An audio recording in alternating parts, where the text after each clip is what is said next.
that? What do you think? You were watching it. I was watching it. And honestly, the glare is kind of doesn't let me see much. This looks fine. It looks fine to me. Why don't you look on YouTube and see how it looks on your end? Yeah. Okay, it's a little crooked.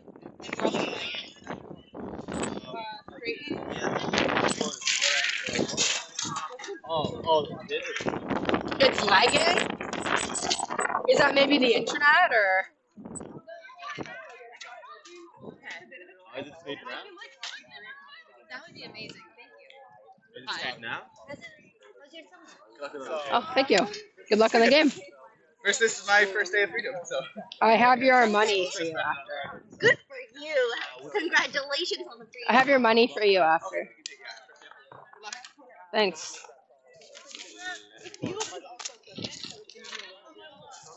Oh, okay. I see what you mean.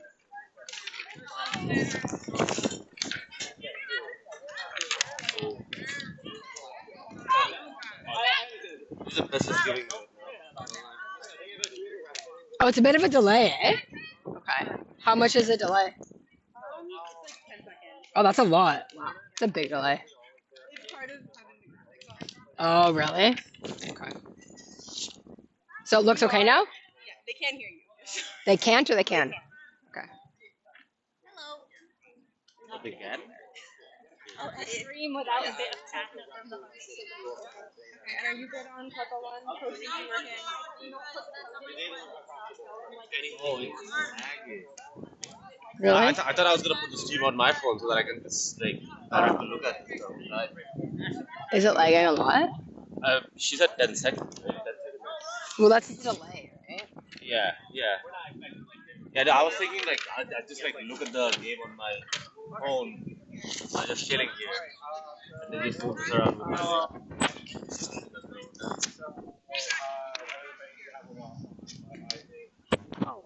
Did you, Noelle, did you get the starting lineups? Well,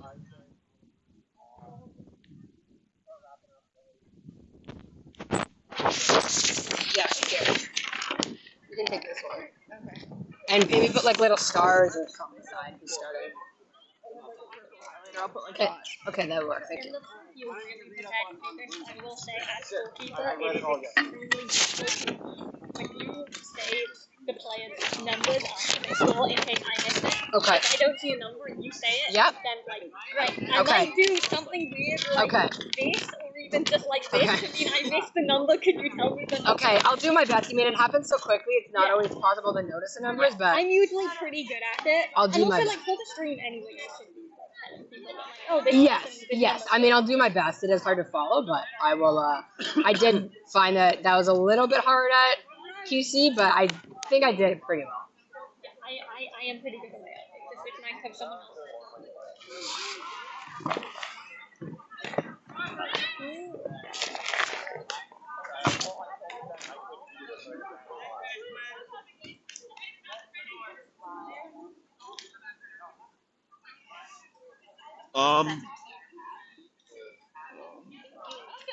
Is this? Oh. I saw the lock side and I was like maybe that's where we did. Like, Oh, actually, but no, I think it's just actually like. feel like I feel like I might stand up because I think I'm gonna get a better view if I stand actually than sitting. You sure? It's gonna be. Long. Yeah, because I It's feel gonna like be like three 25-minute games. yeah. Oh, I think so. Yes, then we are. Okay. Parliament. Say hi to your fans, Scott. Do I have fans? Do we have Yeah, a your field diagram parents. somewhere? Do a field diagram somewhere. Wow. Equipment and field dimension. Yeah, I guess. Okay. If I have signal. You came back. Should we end the stream while we fix this then? Can we pause the stream? I'm not aware. Noelle, can we pause the stream while we fix the tripod? Is that possible? No, just let it filter, let it shake, it's fine. Okay.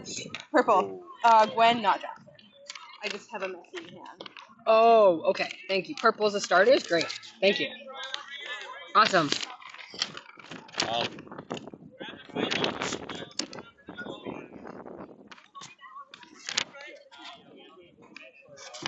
Have these blown away? Yeah, they have. No. Since we put the water bottle here. I don't think so. Ah! So Lachlan.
See if you guys can hear me. Can you guys hear me? A minute delay, so I'll let you know.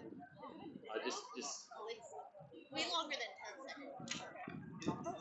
I'm not hotspotting you. Oh, I was using my data. Oh, do you want me to hotspot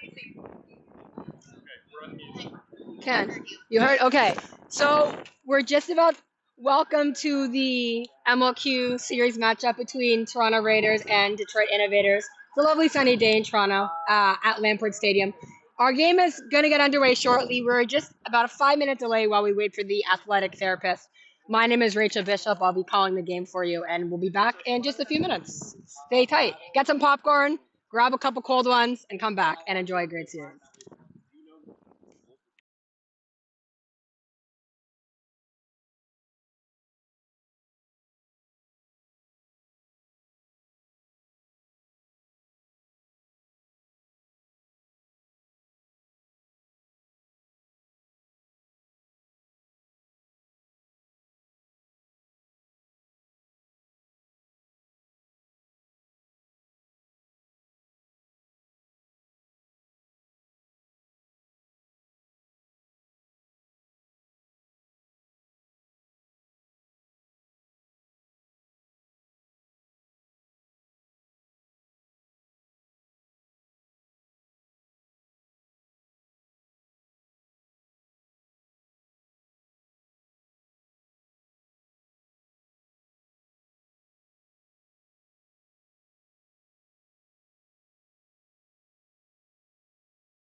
Okay, let me know when.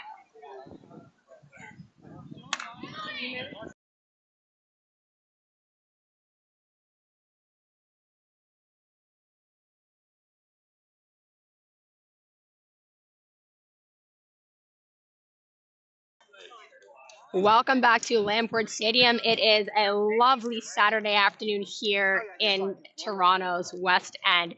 We have a great matchup for you. On the right, we have the Toronto Raiders. On the left, we have the Detroit Innovators. And Detroit actually has a couple of ex-Raiders on their team, Levi Medeiros and Sarah Dykstra. So that would be an interesting matchup. Both teams lost the first series to Cleveland and to Chicago, Cleveland and Minneapolis, respectively. So they basically, both teams have to win the series if they want to qualify for MLQ championships, which will be in August at the end of the summer. So it's basically do or die for both teams right now. Toronto has a lot of reinforcements that weren't able to play in Cleveland, whereas Detroit has a bit of a slimmer roster today. So maybe the Raiders will be able to wear them down, or maybe Detroit's will develop the chemistry and they will come out victorious here. We have starting for Toronto, we have as keeper, Brian Melchior. He's got Michael Wanless, Natalie Micheski and Lachlan Craig as his chasers. We have the married dynamic duo of Brentnick and Derek Taylor as your beater pairing. Starting for Detroit, we have as keeper Ashton Glenn, Gwen Pratt, and Luce Marklin as the chasers. And then we have Ray Broder and Ryan Sue as your beater pairing for this afternoon matchup. Just about to start a brooms up procedure, and if you're familiar with Quidditch Canada, the brooms up is different. There's no jump ball in Major League Quadball. It's just brooms up, pretty much running for the ball. Jump ball's fun, but this one probably maybe creates a little bit more concussions, perhaps, if you're running at the ball to try to get your respective positions. Kind of like how you would start in dodgeball. And we are away. Oh, Lachlan Craig right away. There, number 87, running into Ashton Glenn. But there's Ryan Sue. That's a nice beat on Derek Taylor. Michael Walness now for the Raiders. Looking around to see someone to pass you. That's number 20 on the Raiders. Michael Walness was not at the Cleveland series. It's a big loss. Really good job that he's back for Toronto. Walness has now given the ball to Brian Melchior, who is the keeper. And we already have an early swap. Christos. Callis, thank you. Caldas has come in already for Lachlan Craig. That was an early change. I wonder if it's injury related. I certainly hope not, because Lachlan is a huge part of the Raiders team. There's Wallace now with the ball, looking in for that drive. Good defense by Detroit, though. They're unable to get a chance on goal. And that is a good goal by number 20, Michael Wallace, for the Toronto Raiders. The score is now 10-0. Each goal is worth 10 points. When we get to the seeker play, the snitch catch is worth 30 points. We'll talk more about that later. Now Detroit back with the ball as Toronto goes back into their end, defending now. We have Detroit's Dynamite keeper, Ashton Glenn, number 9, with the ball. He's passed it off. He gets the ball again. And that is a good goal for number 9 for the Innovators, Ashton Glenn. Really solid play. The Toronto's got to maybe be a bit tighter defensively there. Michael Wanless now resetting, seeing what their options are. They got Melchior's going all the way behind the net. Melchior's about to be beat, though. And he does get beat. Walness looking for options. No goal. Goal's no good. Score is still 10-10.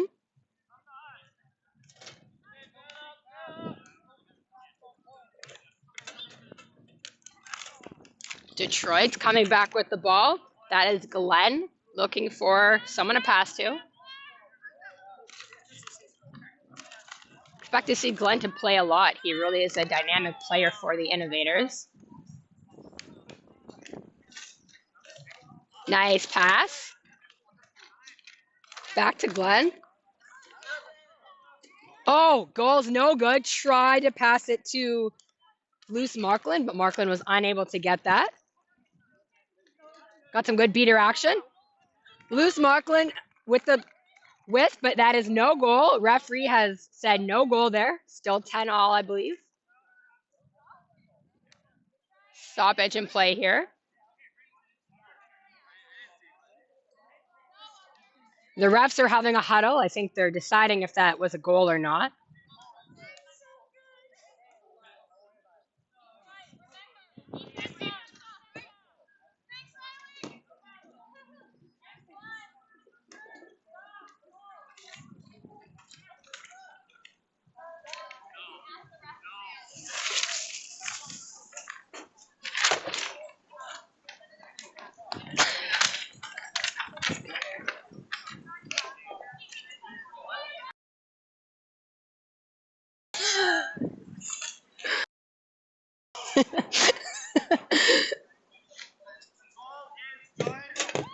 Goal is good. It is now 20-10 for the Innovators. After much deliberation, it was determined that the goal is good. And the Raiders now are behind for the first time in the game. There's Christos Caldas chasing right now. Christos can also play keeper, though, but he is chasing while Brian Melchior is currently the keeper. Going in behind, going wide. He's got Maddie Macheski behind the hoop. She's open. Derek and Brittany, still your beater pair. Walness on the far right. Brian Melchior looking for some options. Nice pass to Maddie Macheski. She's unable to control it, though. And Detroit comes back the other way with the ball. Going on a run there. Nice passing by Detroit. And that's Ashton Glenn. Great goal by Glenn. 30-10 for the Innovators. Really nice passing play on the fast break. Good counterattack for Detroit. We got a line change here. We have Izzy Kirby coming on as beater. And then we have Scott Russo, Marissa Noftel, and Lauren Matheson as the chasers. Alexander Sugar is coming on with Izzy Kirby as the beater. And we have Gabriel Kwok as the chaser. This is Kwok's first game so far this MLQ season. Now watch out for Alexander Sugar. He's actually wearing number 34 today, but he normally wears number 11. He is a Team Canada player, and he right now leads the league in fourth in the league rather in stops by a beater. So really good player to watch out for. There's Russo passing it back to Matheson. Matheson, and that is a nice goal by Matheson there. Great dunk from Russo to Matheson, making it happen. 30-20 for the Innovators.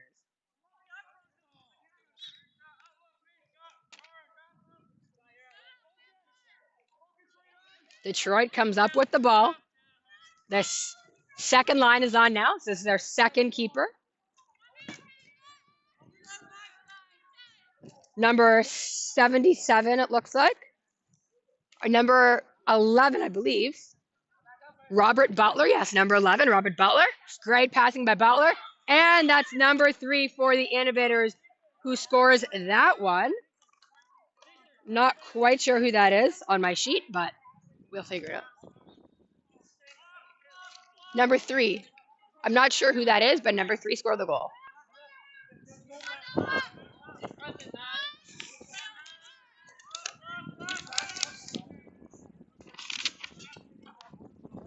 That was Lindsay Smyers. Thank you. I missed it on my sheet. That was Lindsay Smyers who scored that one. Nice passing to Marissa, but Marissa is beat. Lauren Matheson tries to get that. She is also beat.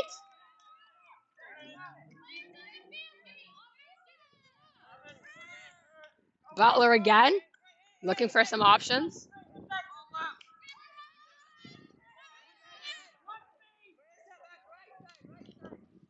Butler passes to his fellow chaser. Good job by Kwok defending. That's back to Smyers. Back to Butler.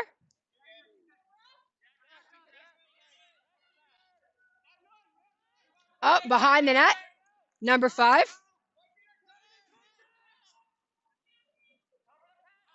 Great job by Detroit fending off the Gabriel Kwok defense.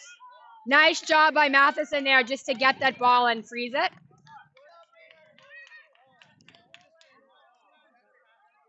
Score is 40-20, I believe.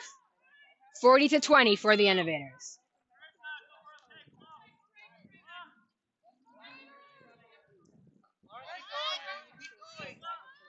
Kwok looking for some options. That's number 17, Gabriel Kwok for Toronto. Nice beat by Alexander Sugar.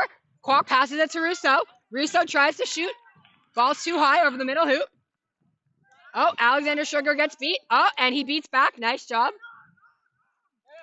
You may see a beater with their hand up. That means that they have beater immunity. They cannot be beat because they're looking for a bludger at that particular time. Detroit resets. Oh, and the goal is no good. Just misses it. Sarah Dykstra just misses that one. As I mentioned, she's a former Raider. Watch out for her. She's one of the key players there for Detroit. Top line is back on again. Caldas, Taylor, Walness all checking back in here. And the other Taylor, Derek, comes and joins his wife on the fields. Matheson is still on. She hasn't not been able to change yet. Walness tries to pass it. That is a goal. That is a great goal by Michael Walness. 40-30 now. Walness is a sniper for Walness is very good, yes. It's a big loss that he was not at the first series. Now there's a change for Detroit as well. Caring right now for the you'll notice number 91 on for the Innovators. That's Levi Medeiros. Played for the Mischief in Quidditch Canada Quadball Canada this season, and also played for the Toronto Raiders last season. Now has taken a talent south of the border and plays for the Innovators. So he's very familiar with the Raiders, and they're very familiar with him. He tries to beat his old buddy Brian Melchior, but Melchior fends that off. Great job by Melchior. Tries to pass out to Walnuts, a little too far. Walnuts is able to grab just too far for Michael Walnuts, but great idea though from Melchior to Walnuts, making that happen.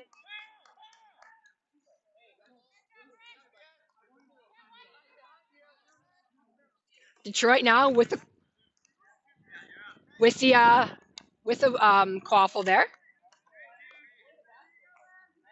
That is their keeper, number 50. Pass it back to Dykstra. Dykstra behind the net. Unable to pass to her player behind the net. Good passing there.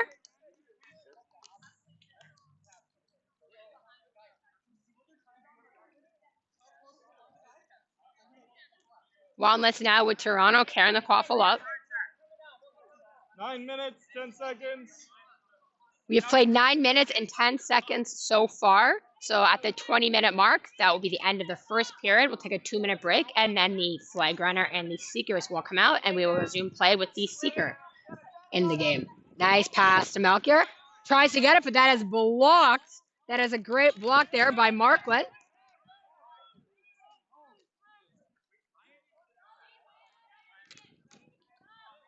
And it's very windy, so we also got papers flying everywhere and lots of things going on today. It's a very windy afternoon.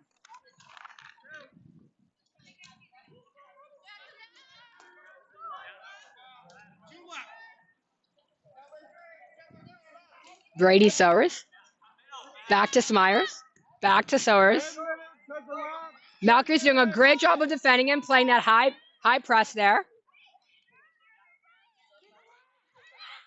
Toronto's just playing a really solid hoop D with Melchior attacking. Playing that high press in the hoop D. Basically playing almost this pickle type defense. Really effective, difficult type of defense. Oh, nice steal though. That is a goal by the Innovators. Great steal off Melchior. That was number 54, Trevor Halverson, who scored that one for Detroit.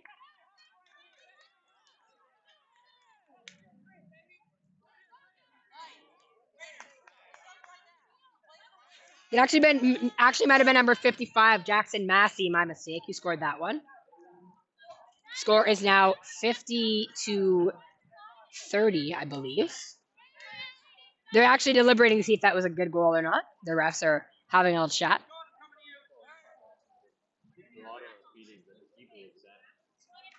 Oh, okay.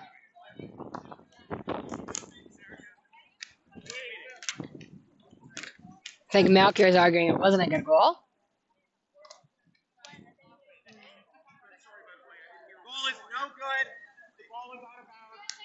Goal is no good. Ball was out of bounds. Score remains 40-50 for the Innovators. In absence of video-assisted review in this league, it's just the refs talking about, based on the memory, if they think a goal was good or not. So it's very hard to do. So good job by the refs so far. Brian Melchior passes it up to Scott Rousseau. Melchior is making a sub. Kwok is coming on. Second line now coming on for the Raiders.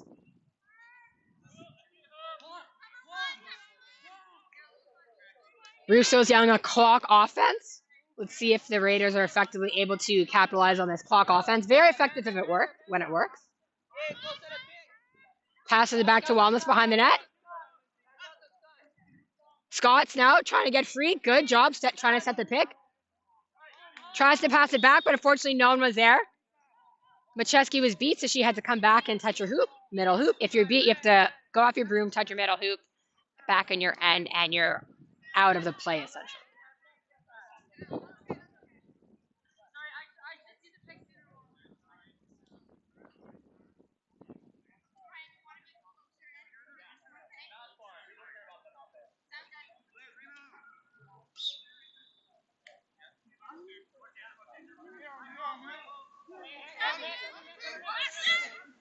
Nice pass to Smyers. Smyers with the quaffle now. Passes it back to Glenn. Glenn looking for options. Back to the chaser on the left. She's made a great move. Chesky tries to wrap her. She's unsuccessful.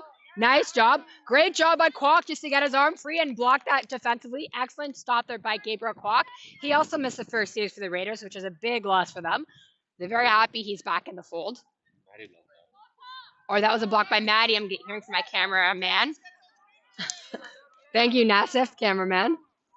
Great job by Maddie. Maddie's also very good defensively as well.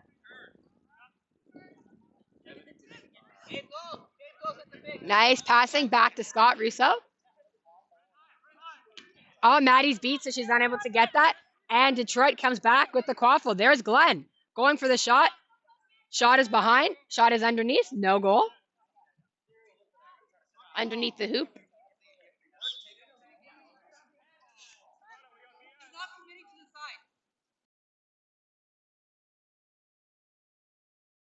Kwok with the ball. With the quaffle, rather. Alexander Sugar is back on with his partner, Izzy Kirby. This is the first appearance we're seeing of Siri Beakey as well. A very solid player for the Raiders. Getting some minutes at the end of the first period here. Along with Marissa Knopfel, who's gone behind the hoop. Scott Russo looking for some options. That's number 0. Pass back to Siri. Oh, great catch by Siri. She's just unable to control that.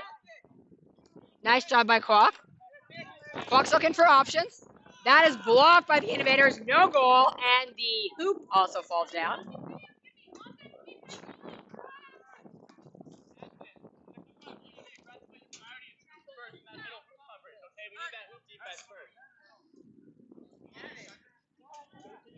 Glenn with the ball for Detroit. Glenn with the quaffle. Keeper, starting keeper. He's feel like he's played the whole game. I don't know if he's even been off. He has possession again. He's looking for options. Pass it back behind the net. No goal. This has been a very defensive effort so far. Both teams really locking it down defensively.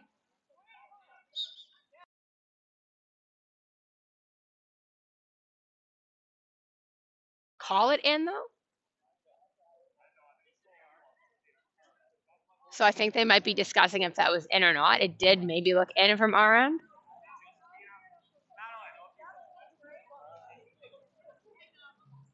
The refs are having another huddle to discuss that goal.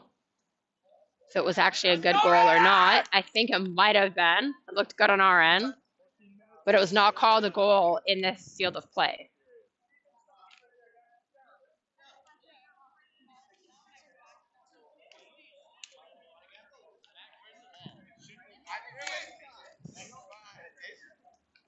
Remember, on that look, we need more patience. Yeah, right? Just wait for the ball. I wasn't going to pass. Yeah, just you guys in the quad ball. That's all I need. Yeah.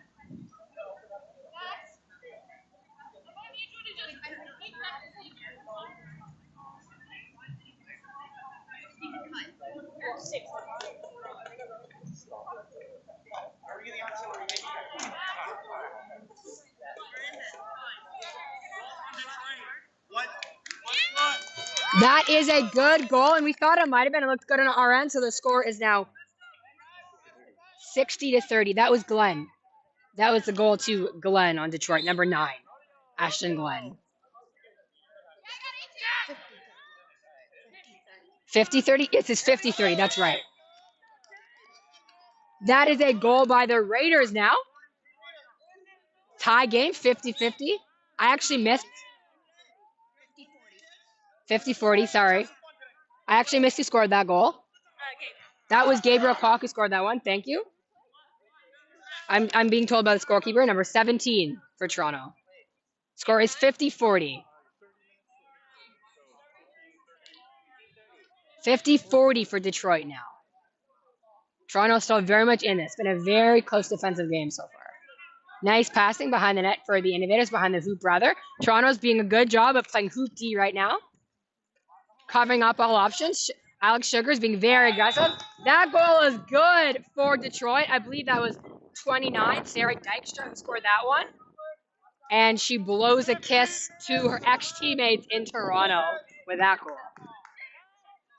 Kwok back with the quaffle now for the Raiders. Craig is back on after a cameo appearance, so hopefully He was injured. Whatever he had is back now. Is all good to go.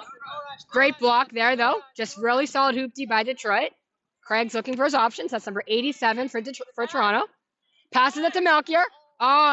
Melchior just misses that one. Great pass, though. That's a great look from Craig to Melchior. Melchior is actually the Raiders' leading scorer this year. Top 20 in goals for the Raiders in the whole league. The other leading scorer for the Raiders is Nathan Reed, who's not playing in today's series, which is a big loss for Toronto. But he and Melchior scored the bulk of their goals against Cleveland.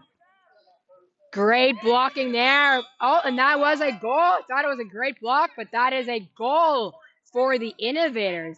Score is now 70-40 in favor of Detroit.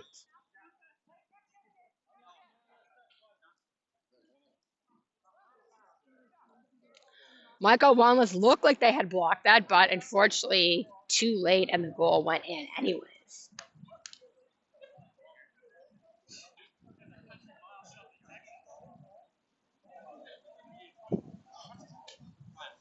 There's looking to be some issues with the hoops on the pitch right now.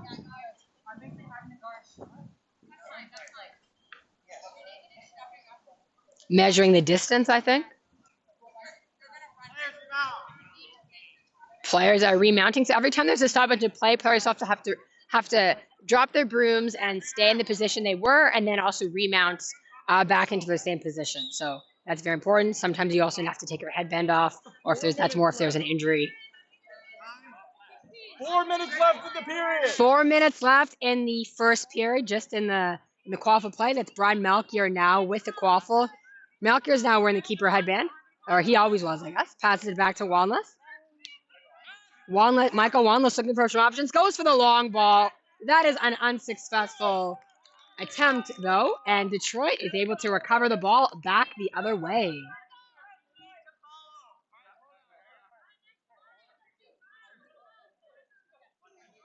That's number 15 for Detroit. Tries a little pump fake. That's unsuccessful. That was Nick Love, I believe. Back behind the net. Brady Sowers. Oh, and that's a great block by Brian Melchior in the middle hoop just to block that Brady Sowers attempt. And Michael Wanless is there first, and they beat the Detroit player to that ball. That was number 73 for Detroit, who was going for that one.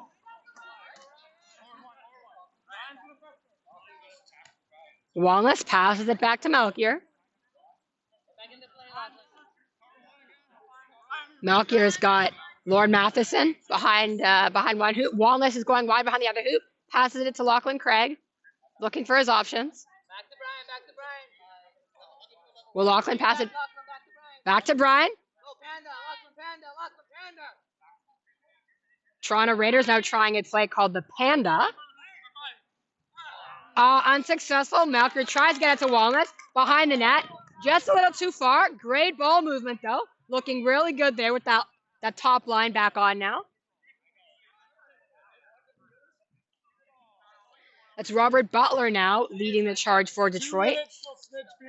The second keeper. 2 minutes until the Seekers and the Snitch are released.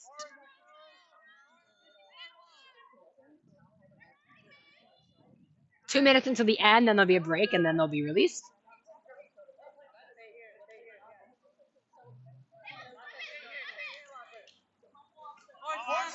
Smyers looking behind the net. Oh, and that is a great block by Brian Melchior. He's allowed to put his hand through the hoop as the keeper. No other player can do that. So Melchior read the situation, put his hand through the hoop, stopped the goal. Really nice stop. Wanless back to Lachlan. Lachlan looking for his option. Sees Wanless behind. Wanless is able to recover. Get that quaffle back to Melchior. Oh, and that is a great goal by Melchior. The ref is saying no goal, though. The ref is waving that off. No goal for Melchior.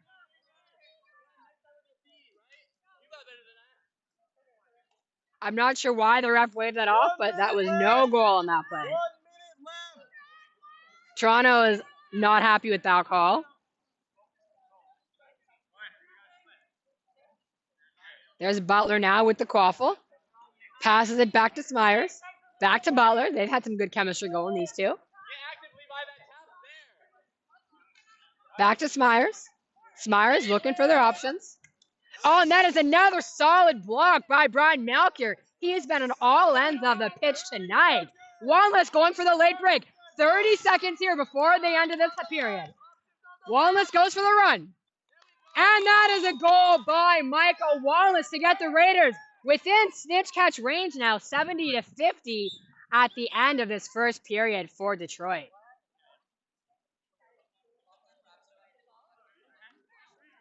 Before the final whistle is blown, looks like there might be a penalty call. Just a foul, so I guess Detroit is able to get possession. Goal still counts. Great fast fake by Walnuts. Final 5 seconds here.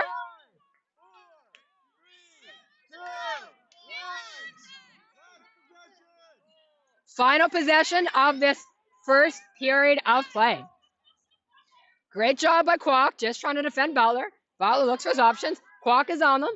Really solid hoop deep everyone else. Kwok is up on the pickle there.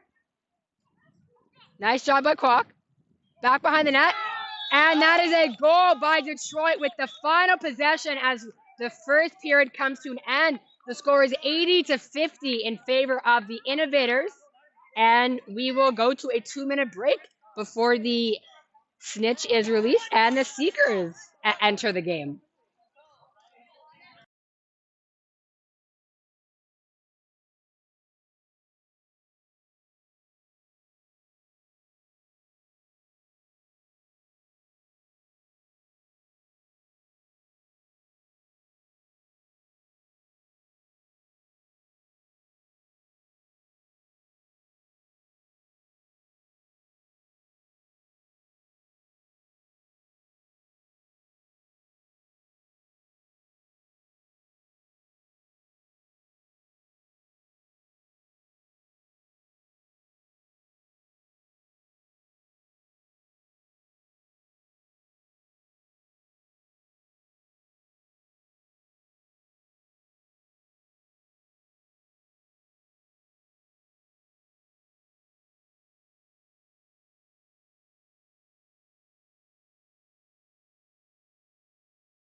And we are back after the 2-minute intermission. Play has resumed. The flag runner is just about to get ready to enter play. That was no goal by the Raiders. We're now on the other side of the pitch, you may notice.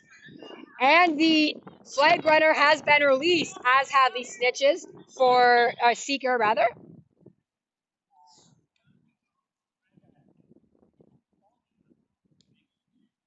Stoppage in play.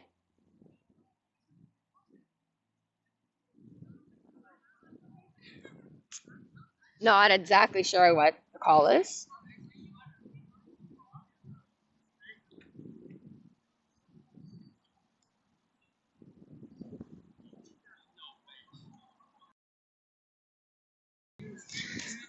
We'll have to get that.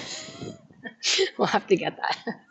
Unfortunately, the camera person and myself have a little bit been indisposed with our chairs since we moved to the other side. The sun's also directly in our eyes now, so it's not really ideal, but we'll deal with it.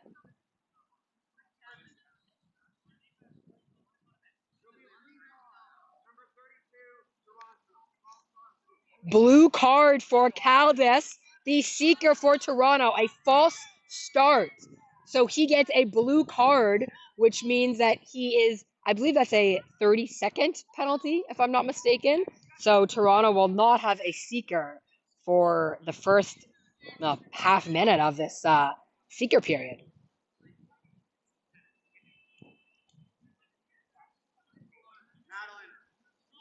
Now, if you watch the QC championships this season, Toronto Mischief had about 4 false starts in a row with the jump ball.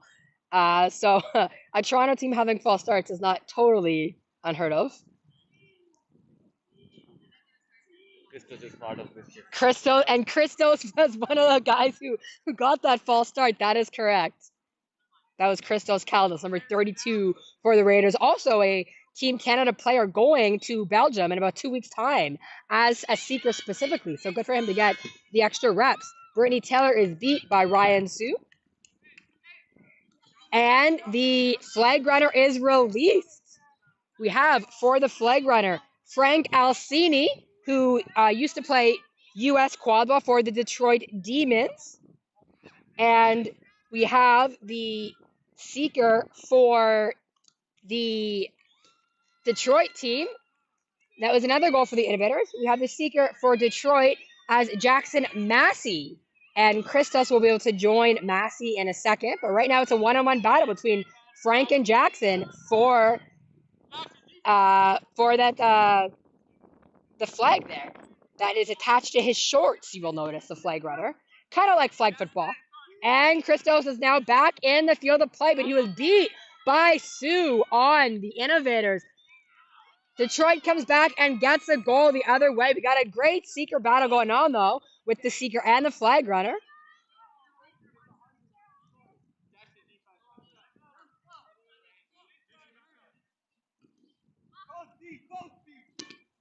And Kirby is beat by Sue as well. Sue is kind of a monster with that ball there. And there, Detroit scores on the other side. That is the 4th goal of the game for Glenn. And heading into the seeker period, Michael Wallace on Toronto also had a hat trick. So some big scores for 2 players on both sides right now. Score is 11-60 for the Innovators. Toronto's going to hope that they can get a snitch catch here because that is worth 30 points. And the other thing you'll notice that there's a set score. So the set score will be whatever the winning team had plus 60. So heading in, and that is another goal for the Innovators. Heading into the snitch period, Detroit had 70, so it would be 70 plus 60, and that would be the set score. They're 1 goal away from that. And they are currently 1 goal away from that, I'm hearing in my ear. So Toronto's got to hope they can get a quick snitch catch right now, or else Detroit is going to take game 1 of this series.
Play is resumed, and we have a seeker change for Toronto. That is 42. Aaron Jin is now the seeker, but unfortunately he was beat upon entering the game, and Detroit seeker is all alone trying to catch the flag runner.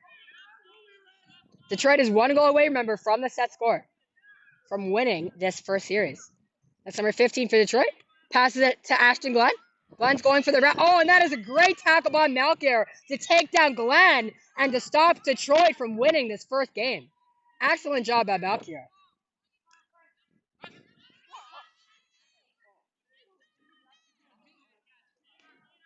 Lachlan Craig comes back the other way for Toronto, 87. He's wearing the Chaser headband. He passes it back to Michael Wanless behind him. Michael Wanless looking for a pass. Pass it back to Craig, and that is a great block by the Innovators. Lachlan unable to convert on that one. We got a great seeker battle, flag runner battle here, though. Aaron Jins getting very close to catching Frank Alcini. Unsuccessful, though.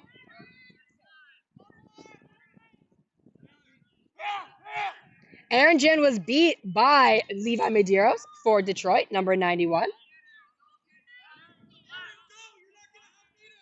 And Detroit gets that. That is a good goal.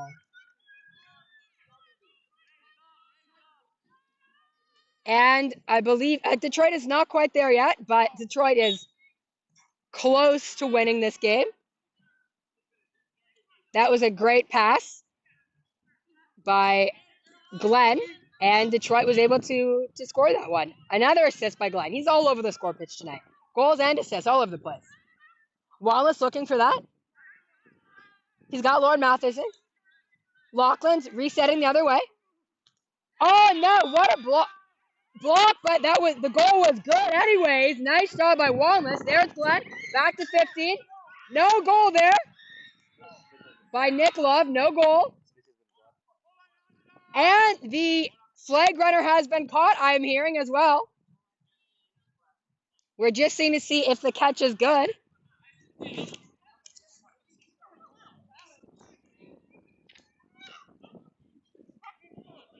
That's number 4 for Detroit, who we believe caught that. Sarah Moulter.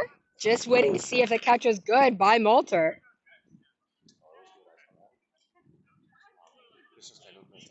Oh, really? You have it on mute? Is it on mute?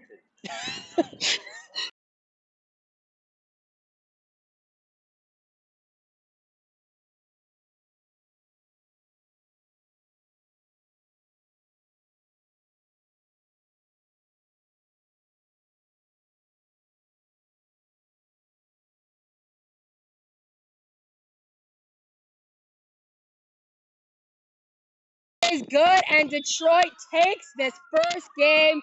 Sarah Moulter is being mobbed by her teammates. She catches it instead of Aaron Jin or Christos Caldas in this case for Toronto, the Team Canada seeker, and Toronto finds themselves down in a hole and has to win games 2 and 3 if they want to have any chance of going to the Major League Quadball Championships. We'll be back with you in just a few minutes after this first game. The score is, I believe, 130 to 80, or maybe 160. 160 to 80 is, I believe, the score of this first game. So Toronto has a lot of work to do if they want to get back in this series and win the next 2 games. Stay with us. We'll be back in a few minutes.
Welcome back for game 2 of this Quadball MLQ series between Toronto Raiders and Detroit Innovators, coming at you from Lamport Stadium in Toronto, Ontario, Canada. And rooms are up for game 2 of this best of 3.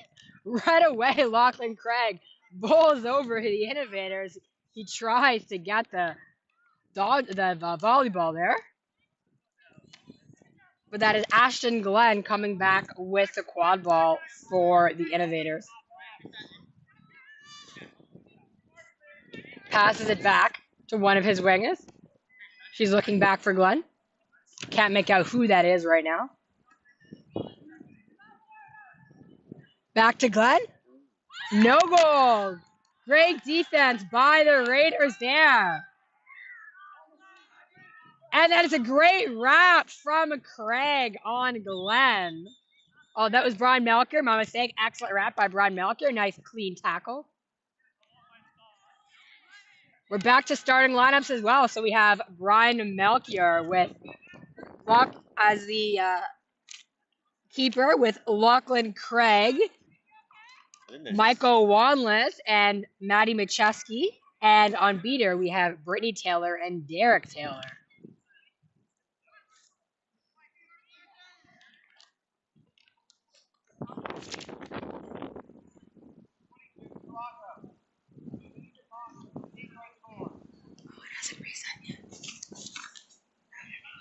You're seeing the score still, showing the score from the first game.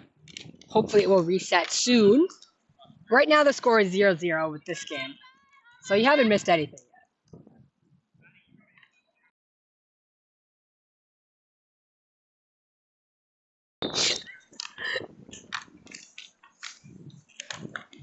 Oh, that is a nice goal by the Innovators. Number 73, Luce Markland with that one. Really solid job by Detroit. Just in front of the hoop. No one there to defend them. Detroit's been spamming this attack over and over again. They're doing the same thing over and over again? Yeah. They've been spamming this attack. Yeah, they have been. Super effective. Yeah, I mean, if it ain't broke, don't fix it, right? Yeah, sure. So, it's good for Detroit. Christos Caldas now with the quad ball for the Raiders. He is playing keeper on this top line. Melchior is now a chaser. Back to Maddie Macheski. That is blocked by the Innovators, and they come back the other way. That's number 15, Nick Love, with the quad ball. And he's looking for options.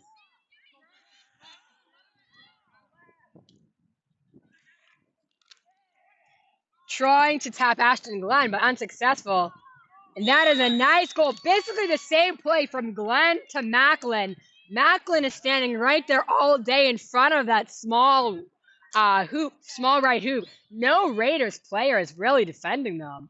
I mean, excellent job there by Glenn and Macklin. And Toronto's got to try to figure something out quickly here. They're down by 2. You wonder if Toronto should put a dedicated defender on each hoop.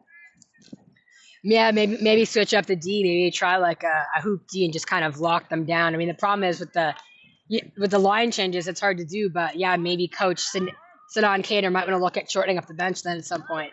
This pass by Brad. I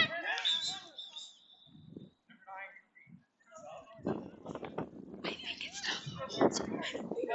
I'm waiting for a fix. Oh, we're just waiting to get the. We're just having some technical difficulties with the score at the moment. We're just waiting to get the new score put on your live stream. But the score is indeed 20-0 right now for the Detroit Innovators. Both goals scored by Luce Markland, assisted by Ashton Glenn, who's been all over the pitch tonight. Ashton's definitely been the best player on either team. Today. By far, not the team. Mm-hmm. Really smart, really fast player.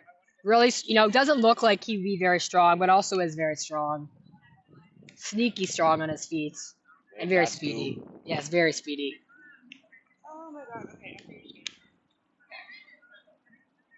There you go, sorry. It's okay. What's happening? I don't even know what's happening in the game now. I'm gonna text you. Is this on mute? Sorry.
All right, after a long break, we are back. Once again, I'm Rachel Bishop coming to you from Lamport Stadium in Toronto.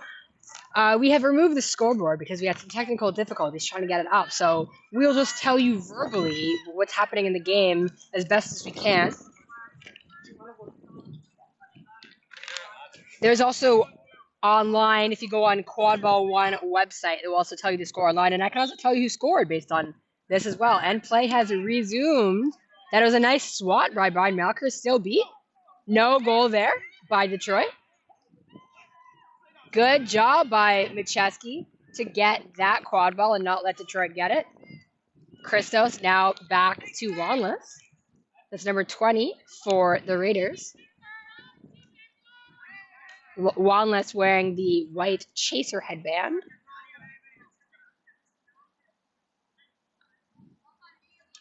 Looking for options. Kwok now as keeper. Gabriel Kwok is now all the way behind the hoop. So is Matty McChesky. Got a solid hoop D by Detroit Innovators happening right now.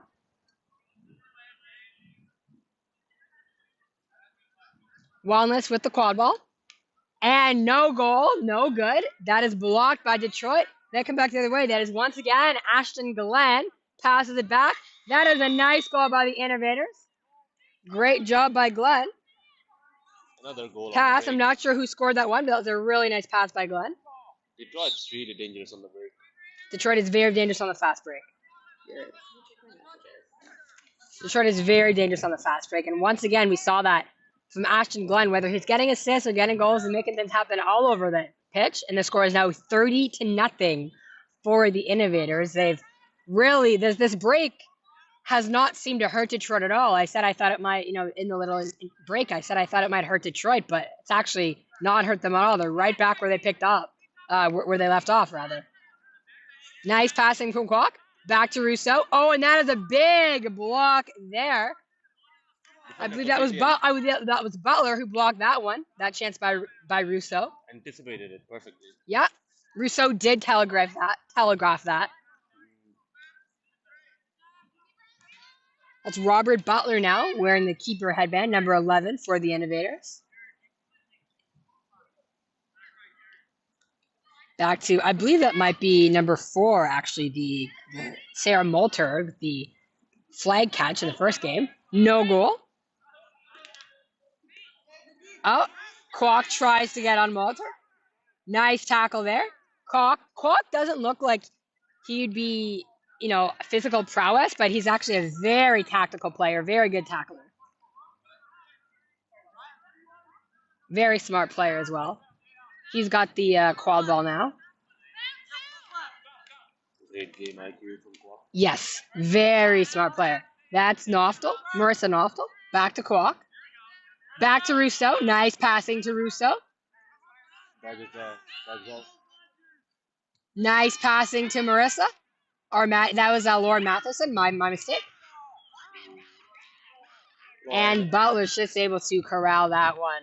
Lauren and Kwok just couldn't connect there. No, Butler's just able to corral that one for the Innovators.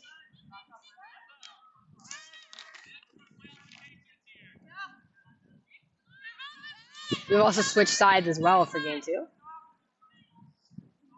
Nice passing for the Innovator. So the third goal was scored by Pratt. That was for Detroit. That was number 18, Gwen Pratt, one of these starters.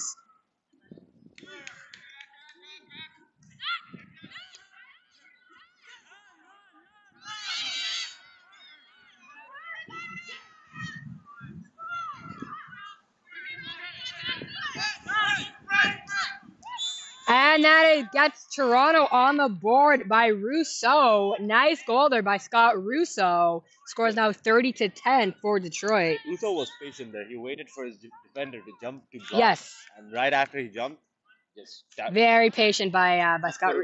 Very patient by Rousseau of the Raiders. Rousseau's an interesting player because I feel like he's kind of a wild card. You never know what he's gonna do, which makes it really hard to defend against.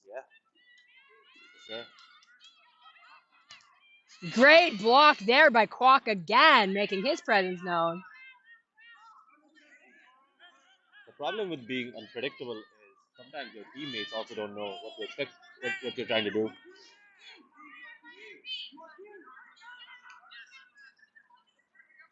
I don't know her password, so it came up. That's right. It can be a blessing and a curse. I mean, if you look at Sugar, the beater, Alexander Sugar on Toronto, who's on the pitch right now, he's very similar. You know, you never know what he's gonna do, which is it's a blessing and a curse. Especially when he's playing Chaser, he's even more chaotic. But it's fun. Christos passing it back to Melchior. Great job, Christos setting the pick. Melchior passes it back to Noftel. Noftel looking for options. There's Matheson. Matheson is wrapped. And beat by Levi Medeiros. Forced to come off room and touch her middle hoop. Nice job by Medeiros. Seemed like a rushed pass.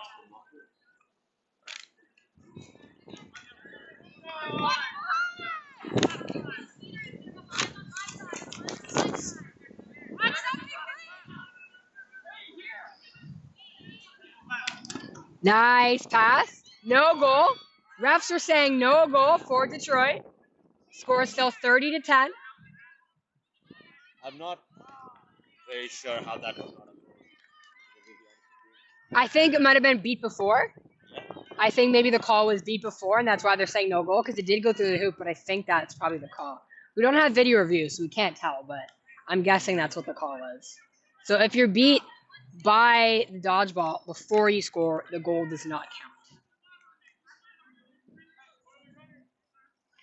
Toronto's second line is on now. Well, some of their second line. Michael Wellness is still on. We got a battle between Sugar and Levi. Nice pass to Christos. Christos is beat, unfortunately. Izzy Kirby tries to get the dodgeball, but she's unsuccessful.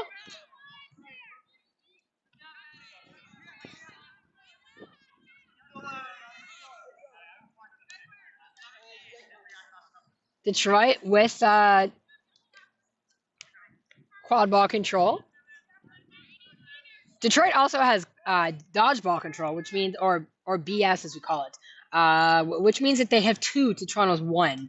Which, if you're Toronto, you want to try to get dodgeball control. So one of the beaters is going to try to win that back. But right now Detroit has that, which is a big advantage if you have dodgeball control. Good block from Brian Melchior. Yes, it is.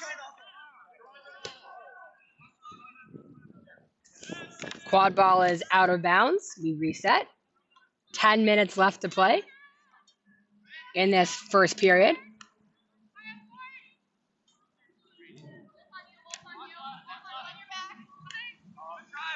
Wellness tries to get it to Lachlan, and goal is no good.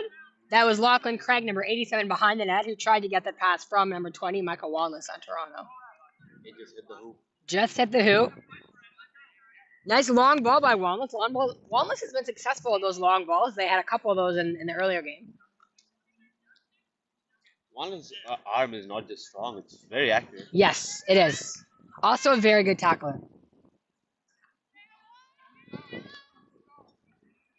Just an all-around really solid player. I mean, Wellness is on the national team, so it's not a surprise. They're an all-around very solid player.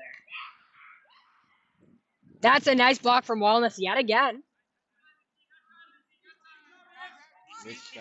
As Ashton Glenn with the quad ball.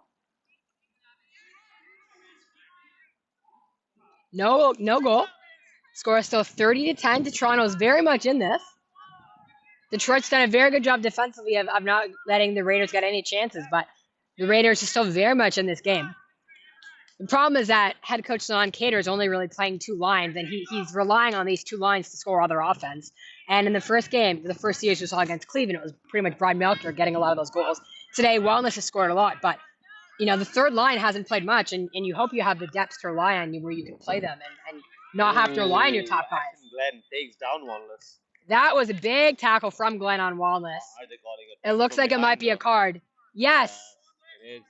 Wellness turned his back. Yellow card. I think that was contact from behind. Yes. As Wellness detected him, Ashton coming up to him, he just turned his back on him, so that tackle became illegal. That is my cameraman Nassif here with that call, and very much Good eye, Nassif. Wellness did turn their back to Glenn, and as soon as that happened, it became back contact, which is an illegal play and a yellow card.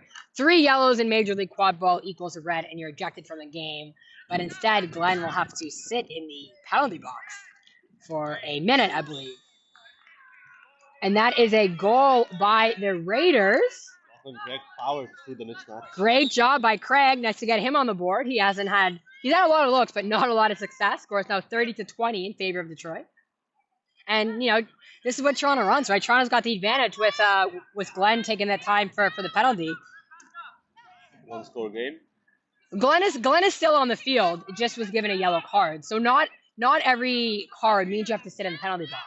So he still can play in the game, but he's on notice now. So that's no, that is a goal by Glenn. Spinorama gets that in the hoop.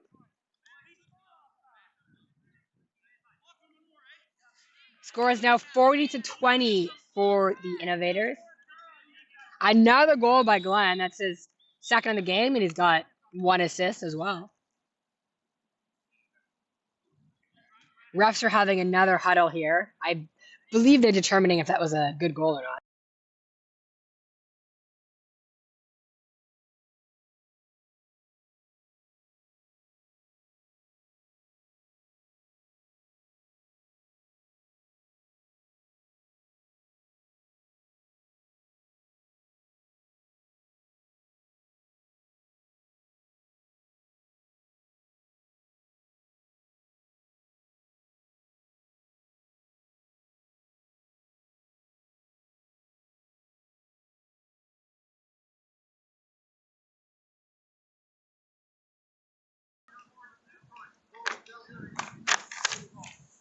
Let's restart it. Oh, what? They said they said what you said. Oh. Do you want to start? It is. Oh, okay. So the goal was no good because they said that one of the beaters, I believe, was beat on the play. That was Brittany Taylor for Toronto while she was on the ground. Goal is no good. It is now back to 30-20. That fourth goal does not count. So a bit of a break for the Raiders there. I think a timeout has been called. Timeout. That's right. A timeout has been called. Not sure who called it. We'll be right back after the break.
And we're back after those messages. Timeout is over. Play has resumed. We've played 12:40 so far of this 20-minute period. The score is 30-20 in favor of the Detroit Innovators. A very low-scoring defensive game so far. Toronto has done a better job of cleaning up their defense in game one. They kind of let the game get away from them in game one. So far, a much better job in game two. Let's see if Toronto can keep up that momentum throughout the game and try to get this victory. Well, Rachel, considering that Detroit started with a 3-0 lead. That's right. Toronto's got 2 straight goals. That's a very good point, Nasa. And they've really locked down their defense. That's right. No, they've proper shift in the game. Head coach Sanan Cater's made some adjustments. They just had a good timeout. Let's see if the Raiders can. That's right. Can make some more things happen. And you're right. They did come back from a 3-0 lead. Kwok collects that quad ball. Kwok's going on a fast break. Great job. And that is a goal. 30-30. What a run by Gabriel Kwok there. No, excellent job. I mean, Kwok is very fast. So when he gets the quad ball, not many guys are stopping him. Stopping him. For sure. Super fast, super slick. Yes, just a very good all-around player. Playing for Team Hong Kong at the World Championships in a few weeks' time in Belgium. So he'll be playing against many of his Raiders teammates. He'll be playing for Team Canada. Joanne Lam, who also plays in the Raiders, but is unfortunately not playing for this series for Toronto, will also be on Team Hong Kong. So that's two very big pickups for Team Hong Kong. Toronto now playing that hoop D. Kwok up front, trying to make Detroit screw up. Ball goes all the way back to number 15, Nick Love. Nick Love's looking for his option. Tries to make that pump fake. Kwok's not falling for it. Excellent job by Kwok just to stay on Nick Love. Bide his time. Great job by Noftel there. And that is a goal from That is a goal from Detroit. Really nice passing though. I'll take the pass. I'll be open man. Noftel did a great job. She did all she could on that play. Yeah, but Toronto put all their bodies just to stop that goal, and Detroit just found the extra man. Great passing there. Your phone keeps cutting off. I don't know your password.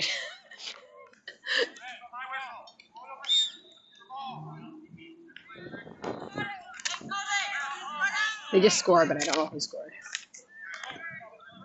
I have to try to keep it on.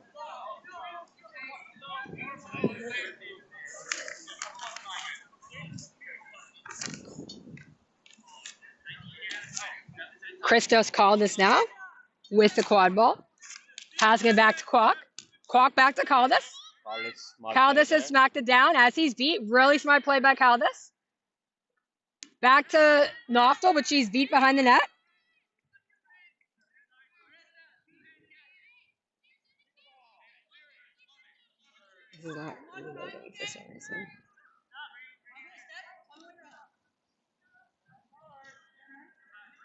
Love with the ball. It's not reloading. Anyways, figure it out. That is Nick Love once again with the quad ball. Looking for options. 50 on the ball. Nice beat by Sue. Love gets that ball back. Gets the quad ball and scores. That is a great goal by Nick Love. Scores out 50-30 for the Innovators.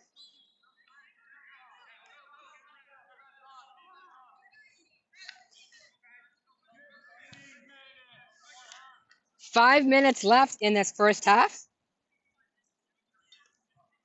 That fourth goal was scored by number 50, Brady Sawyers, assisted by number 29, Sarah Dykstra, who, if you remember, blew a kiss to the Raiders crowd and she scored her goal in the first game as an ex-Toronto Raiders player. MLQ now with quad ball, passing it back to Russo. Russo does a nice little spinorama. He's also quite shifty and fast. Looking for an opening. Marissa's unable to get that, unfortunately. Marissa Noftel. Back to Love. And that is a goal for Brady Sawyers. 60-30 for the Innovators.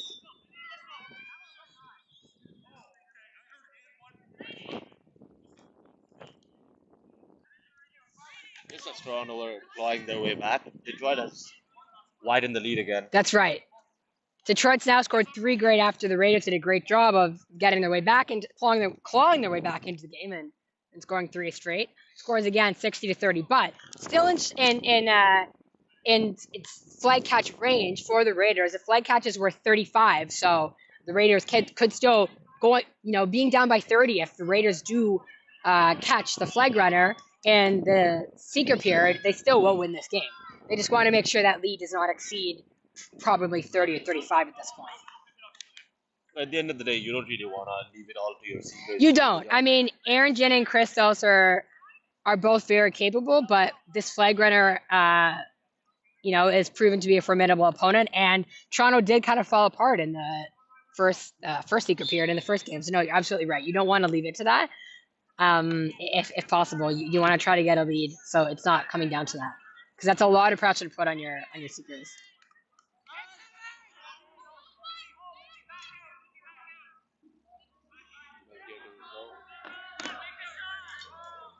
Nice pass back to Walnuts. Goal is no good for Walnuts. That is Nick Love again, another really solid player for Detroit. Look at Sugar there. Being a beater, he just like intimidated Love off the Yeah, ball. that's what I mean. Sugar's a wild card. You never know what this guy's gonna do. Like he cannot, he's not allowed to like interact with the volleyball, but No, but he makes. he's smart. That's right. And that is a great goal by Detroit. Number 3 scored that one. Lindsay Smyers. We saw them score a lot in the first game.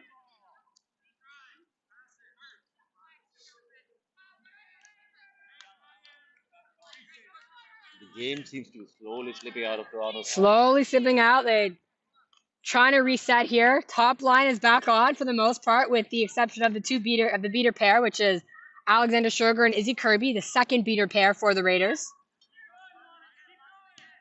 MLQ with the quad ball now. Back to Walnuts behind the hoop. Oh, just hits the top loop. Unsuccessful for Walnuts. Another chance for Lachlan. Also unsuccessful.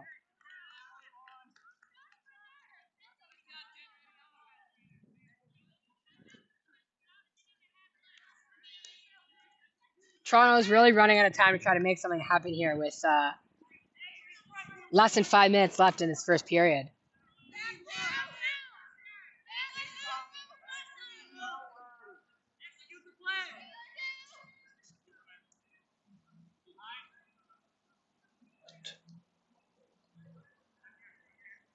Score is now 70-30 for the Innovators. No goal. No goal. Good job of Melker stopping that. Melker's had a lot of stops today. He's one of the best chasers in the league at stops. He actually is 12th heading into the series with stops, which is 4th in Major League Quadball. So, and 10 goals heading into the series. So very good offensively and defensively is what you want. And Brad Melchior kind of has that in spades. Also a national team player. Will be going to Belgium in a few weeks. Have to imagine he'll be one of the starters there as well. You might look at Brian Melker and think that he's just a big man. He just wins with his physicality. But no, he's super smart. He positions himself in such ways. He's always there to intercept passes and everything. That's right. A great game IQ player. Very. That's why he plays keeper, because he has the vision and the wherewithal to call the plays. He's very smart. Gabe is a similar type of player in that sense, so he also plays keeper. Keeper has to have a lot of those smarts and ball awareness skills. No goal for Detroit. Laughlin's trying to find the wrap on Smyers. Unsuccessful. Great wrap. Great tackle by Walnuts. That was last possession, so that's the end of the quarter period. Score is 70-30 at the end of the qualifier period, as we have a 2-minute break before we head into the seeker period. That was a really good final possession by Michael Walnuts just to stop Detroit from getting another shot on goal. I think the timing was wrong on that. Oh, yes.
Play has resumed in the second half of this game. The Seekers will be released soon. The score after the first period was 70-30 for Detroit, which means that the set score is 130 because the Raiders, it's 60 plus whatever the team that's ahead is. We now have Matthew Bunn seeking for the Raiders, and we still have for the Innovators Jackson Massey, and Jackson Massey has caught the flag runner already. It looked good on my end. Flag runner turned his back a little bit, but it looked like a clean catch by Massey It was from over him. against Frank Alcini. It was from over his shoulder. Frank was really dominating Massey in the first game. He was. Frank dominated Massey in the first game, but Massey did his homework, knew Frank's weak spots, and caught him within a couple minutes. Bunn was out of the picture because Bunn had got beat. He was back to his hoop. And Bunn is a very good seeker, but he had no chance because he wasn't even in the play right now. The refs are discussing if the stitch catch was good. It looked good to me. From the looks of it, the series might be done. The series victory is already decided. We'll get the call now from head ref. Catch was good, and that ends the game and basically end the series. And I mean, the math is hard, but kind of Toronto sees it, I would say. Yeah, I don't think there is any more chance. I don't think Toronto can qualify for Major League Quadball Championships now. They'll play one more game here, but they both, heading into this game, they had all the tiebreakers against the Innovators.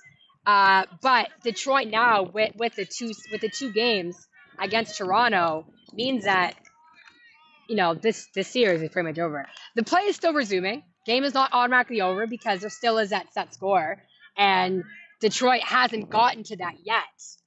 But Detroit will be close very soon. That is no goal. That is a goal by the Innovators. Score is now 120-30 for the Innovators. Set score is 130. So Detroit is one goal away here from ending this.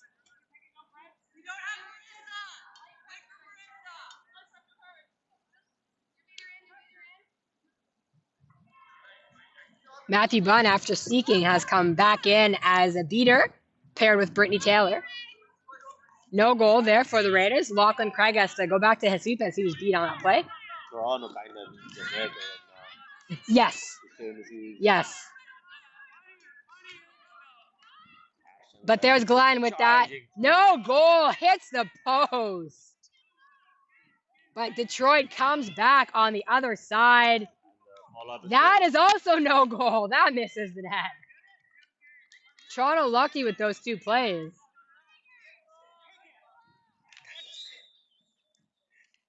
Oh, really? Didn't look into me.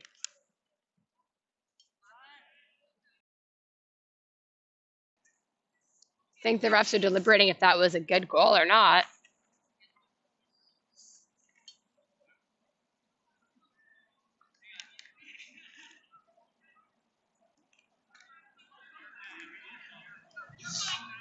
They're handing the ball to Toronto, so assuming that was not a goal. Yeah, no goal. Gabriel Kwok has been handed the ball, the quad ball by the head ref.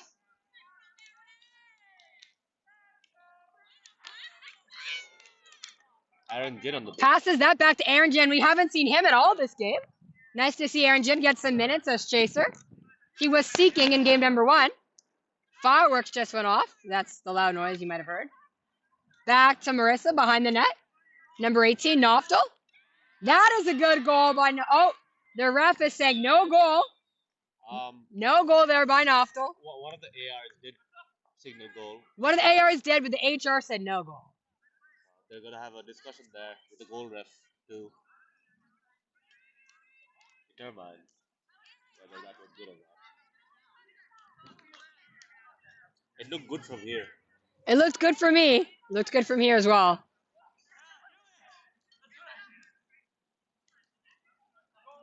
Goal is good. Score is 120-40. One more goal and Detroit wins this and pretty much puts the series to bed.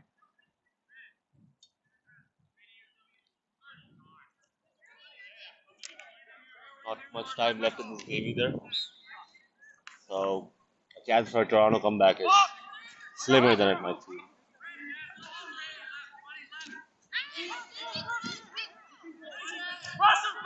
That's right, because it is possible that this flag runner is never caught, but they just run out of time as well. Nice job by Detroit. Good job by Maddie Macheski. Excellent defending. She just goes and lays down with that quad ball. Macheski is an excellent defender. She locked that down, sticking to the player on her hoop. Immediately went to turtle. Immediately went to ground. It wasn't giving that quad ball up for anybody.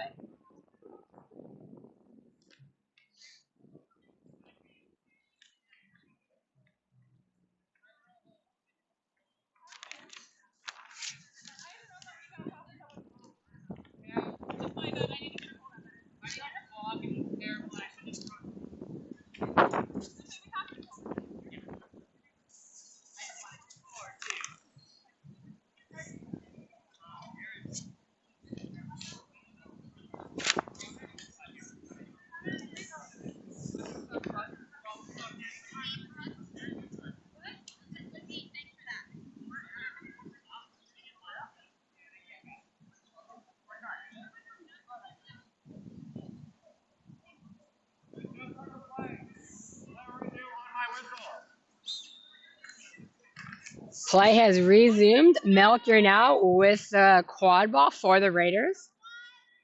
Score is 120-40 for Detroit. So Toronto really does need a miracle to happen at this point. Not much time left in the block. Melchior back to Macheski. Looking for options. Back to Aaron Jin. And that is blocked by Butler. Excellent job there by Robert Butler for Detroit. And he is back with the quad ball rather.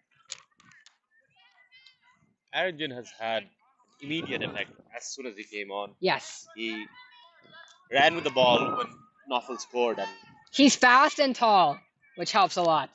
Right? Right now he's defending that middle hoop, which is what you need. He and Brian Melchior is a very good combo because you have two tall, fast guys. Great defensive play by Melchior. As I said, another excellent stop. One of the best chasers in the MLQ at stops at this point. Melchior now with the quad ball. Beater change. Grace Davey with their first minutes of the series coming on in place of Izzy Kirby. Nice to see Grace Davey, or Gravy, as the nickname is, get some minutes for the Raiders. That's number 1 for the Toronto Raiders. Paired with Derek Taylor. Tries to pass it to Marissa. That's just too far for Knopfel to handle.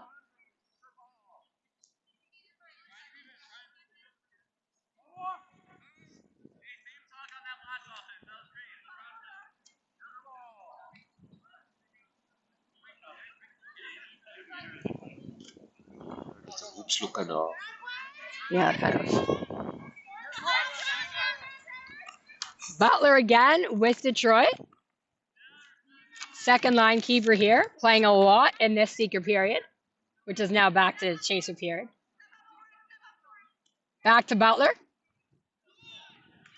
And that looked, no, the ref says no goal. I thought maybe that was a goal for Smyers. Ref is saying no goal. Aaron Jin with a huge tackle. Great job by Jin just to take down the Innovators player there. And Jin comes up with the ball, with the quad ball.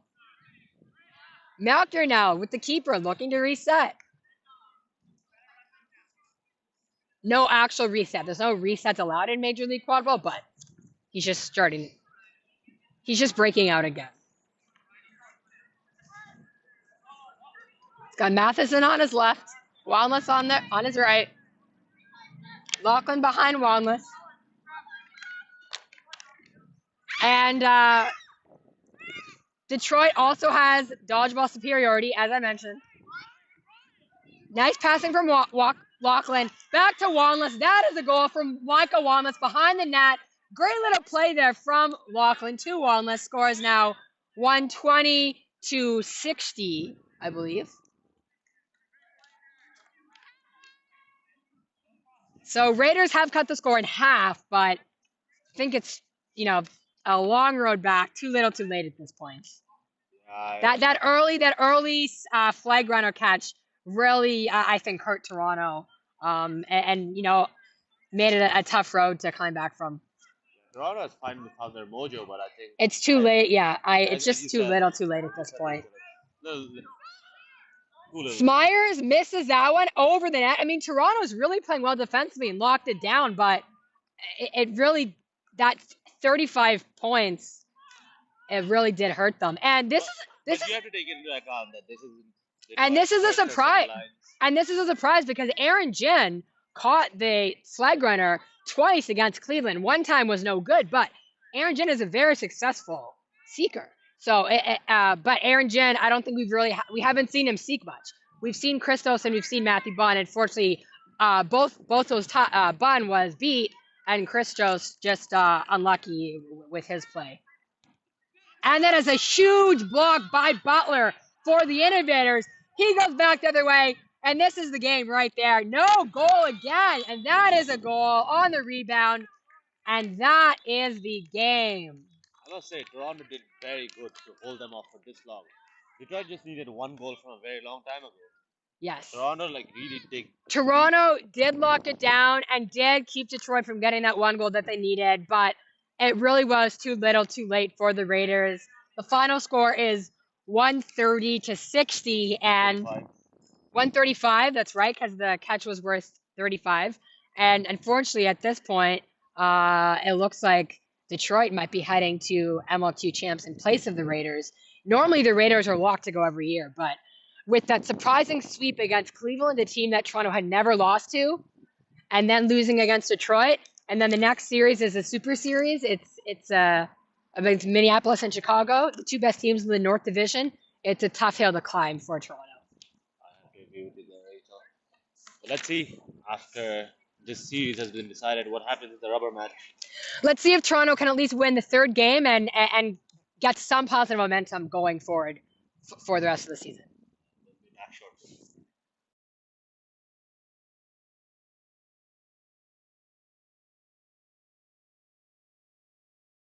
Bringing in very good talent. Brian Ing from the Rutgers program, Leo Fried formerly from the Harvard program, played in club obviously this year. How do you think this Quadball game is going to go up against a team like Boston? I think it might be a little bit sloppy at first. I think some of these chasers on the New York side are a lot more wing focused than ball handler focused, so I think there might be some mistakes early. But I think if they get into the groove, maybe Jacobs, coached them a specific way for this set, that they'll be fine. But I am actually very excited to see how the inexperience on both sides is going to work out in the chaser game. Sure. So do you think this game is going to be more defined by half-court play, or do you think it's going to be who can win the beater game enough to get out in transition where the goals maybe will come a little easier? I think half-court ends up being the deciding factor because I feel like both teams are going to get their punches in the fast-court game. It's fair. Any predictions before we get started? I think New York takes the series. I think it's going to be pretty close at times, but I feel like at the end of the day, they're just going to have them out in the chaser game and the beater game. So awesome. I think they're about ready to get started to the line, and we'll be right back to bring you all the action.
Go. You're on.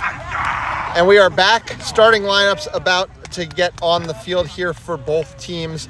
Two teams 3-0 to start the season. Winner, as Yada said earlier, an inside track to the East Division title, a division that's only been won by these two franchises. We've got starting beaters out on the field for New York. It's going to be Vinny Chico and Christian Barnes. We got the Quadball line out for Boston. Carson Olazaba, Tina Mayer, Ethan Dillon, and Will Richardson. Will, who didn't play for the team in the first series, but a young line, but a line with a lot of athleticism. And I think, Yada, as we get into the series, that the importance of Athena Mayer to be able to play the ball in hand is going to be valuable with all these young players around her. Yeah, absolutely. I think Athena does a really good job of taking space and creating pressure, and I think her creating those opportunities for goal-scoring opportunities or other players to score off of her taking the space is going to be real important. On the other side, Quadball line still not on the field, but it looks like Leo Freed, Lindsay Morello, Molly Potter, and I'm just looking for who's coming on in the green headband. It's Mike Lee. Maybe? Probably Mike Lee. It is. Yeah, it's going to be Mike Lee. Let's go. Jade Gray for Boston. Ethan Dillon. And sorry, yep, it's going to be Jade Gray, not Ethan Dillon, getting the start here for Boston.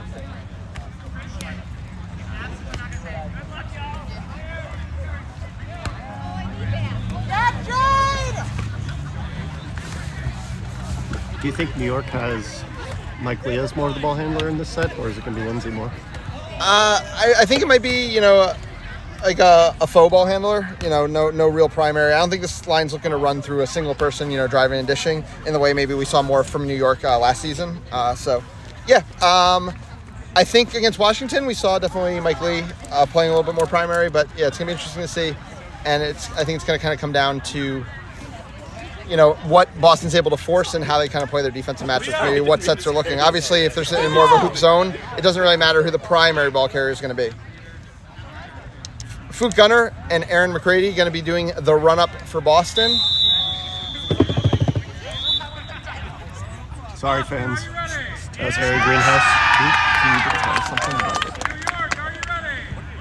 Chris LeCompte, our head ref for the series, about to get us started. Looks like Will Richardson and Mike Lee are going to be running for the quad ball. Contested dodgeball is going to be run between Vinny Chico and Ufuk Gunner.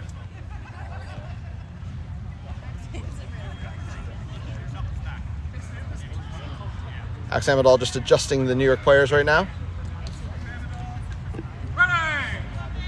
And we are off in our series of the week. Will Richardson easily is going to run the winner right.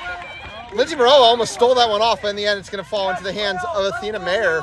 Dodgeball control does go into the hands of Chico and Barnes. So New York's going to set up its defense. Looks like a triangle and one here with Lindsay Morello marking Will Richardson. Athena Mayer is looking to take her space, as Yada was just alluding to. Gets the ball over to Olazaba. Patience here from Olazaba. Back over to Mayer. Barnes going to press that. Oh, Mike Lee looks for the steals now behind the play. Olazaba's going to have room to drive. A beat on Leo Freed, an easy shot there from Carson Olazaba. No pressure from the dodgeball. Boston is on the board. Boston did a really good job of making the beaters move around a little bit. Mike Lee got a little bit aggressive.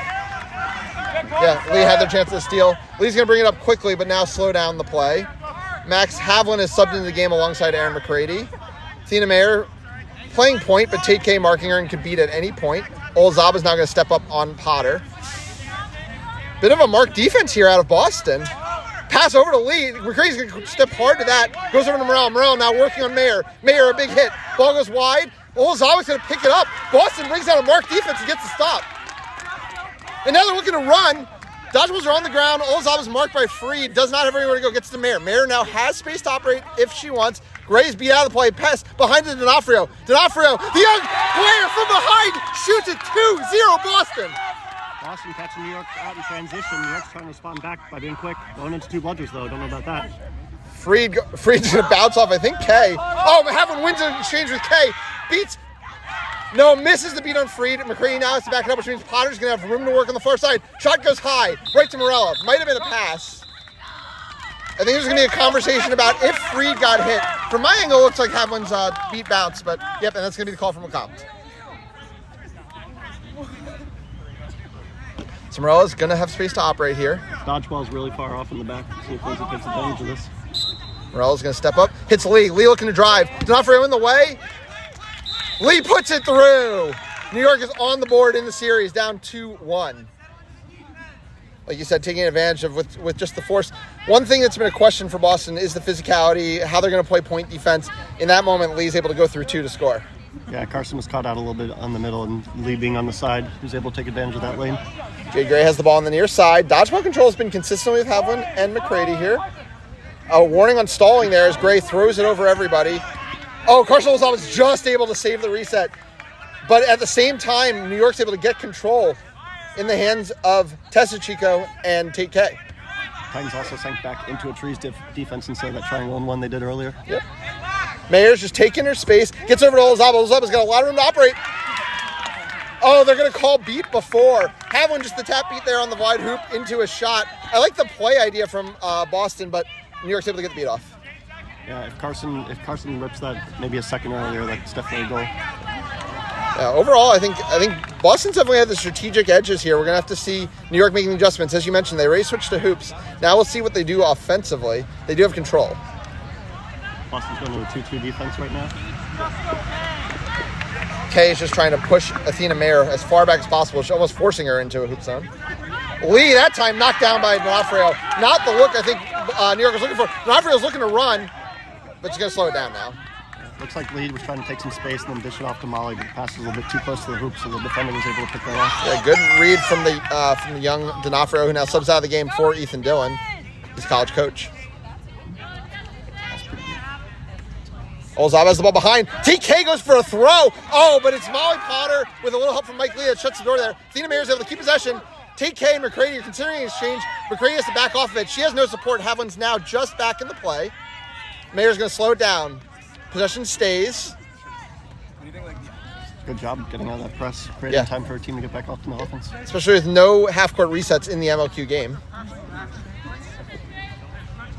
Gray's got the ball on the near side. Dillon's calling for a switch. Gray's now going to take on Morella. Gets the ball over to Mayer. Mayer now has room to operate. No, pressed by Kay. Nice play by Kay. Ball's on the ground. Lee's going to have a chance to run. No, McCready slows it down. Leo Free just takes the ball off of Ian Dillon. He goes all the way, end to end. The one-armed specialist gets it done. 20 all. A little bit discombobulated on that last play. Aaron was tapping to the side. Yeah, Havlin tried to throw back. Free just knocks out of the air, but his beaters weren't able to do anything in the meantime, so Havlin's able to get the fist back up. Emma Persons into the game. Louis Shu and Emma Persons both making their first steps into the game. Persons' assistant coach, first year playing for this Boston team after a number of years with Minneapolis. Mayer's going to take a lot of space on the side. Oh, pump fakes right past Freed, right past Kay, and delivers. We've talked about how important Mayer was going to be in this series, and she has been. And just like that, Louis Shu just took dodgeball control as well. Although I think there might be a call coming against her. We'll wait for the call. Either way, it's going to be after the goal, so Boston is going to take the lead. Oh, no call on the play, so that's going to be control. Nope. Oh, yeah, I apologize. I don't know if maybe they passed the ball back to Chico there. Either way, control with New York, down 10. Ball, yep. Go. Ball goes into the well. Lee being marked by Olazaba, goes up to Morella. Patience here as TK just now gets into the play with control. Olazaba's going to mark that Lee side. Goes back to Potter, but it's wide, and Havlin is able to force the turnover. It's a little tight out here from this first line from New York.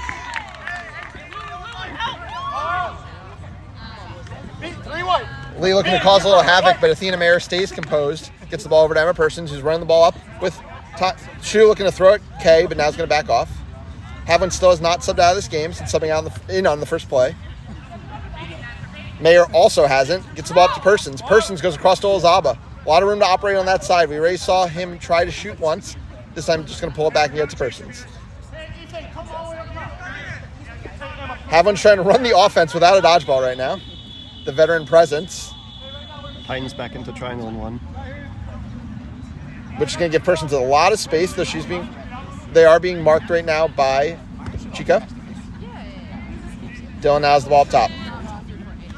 Wonder if the stall warning is coming soon. Boston has not really pushed much on this offense. Shu's still looking for throws at Kay, but Kay is under the hoops. Olzaba getting closer and closer, as is Dylan.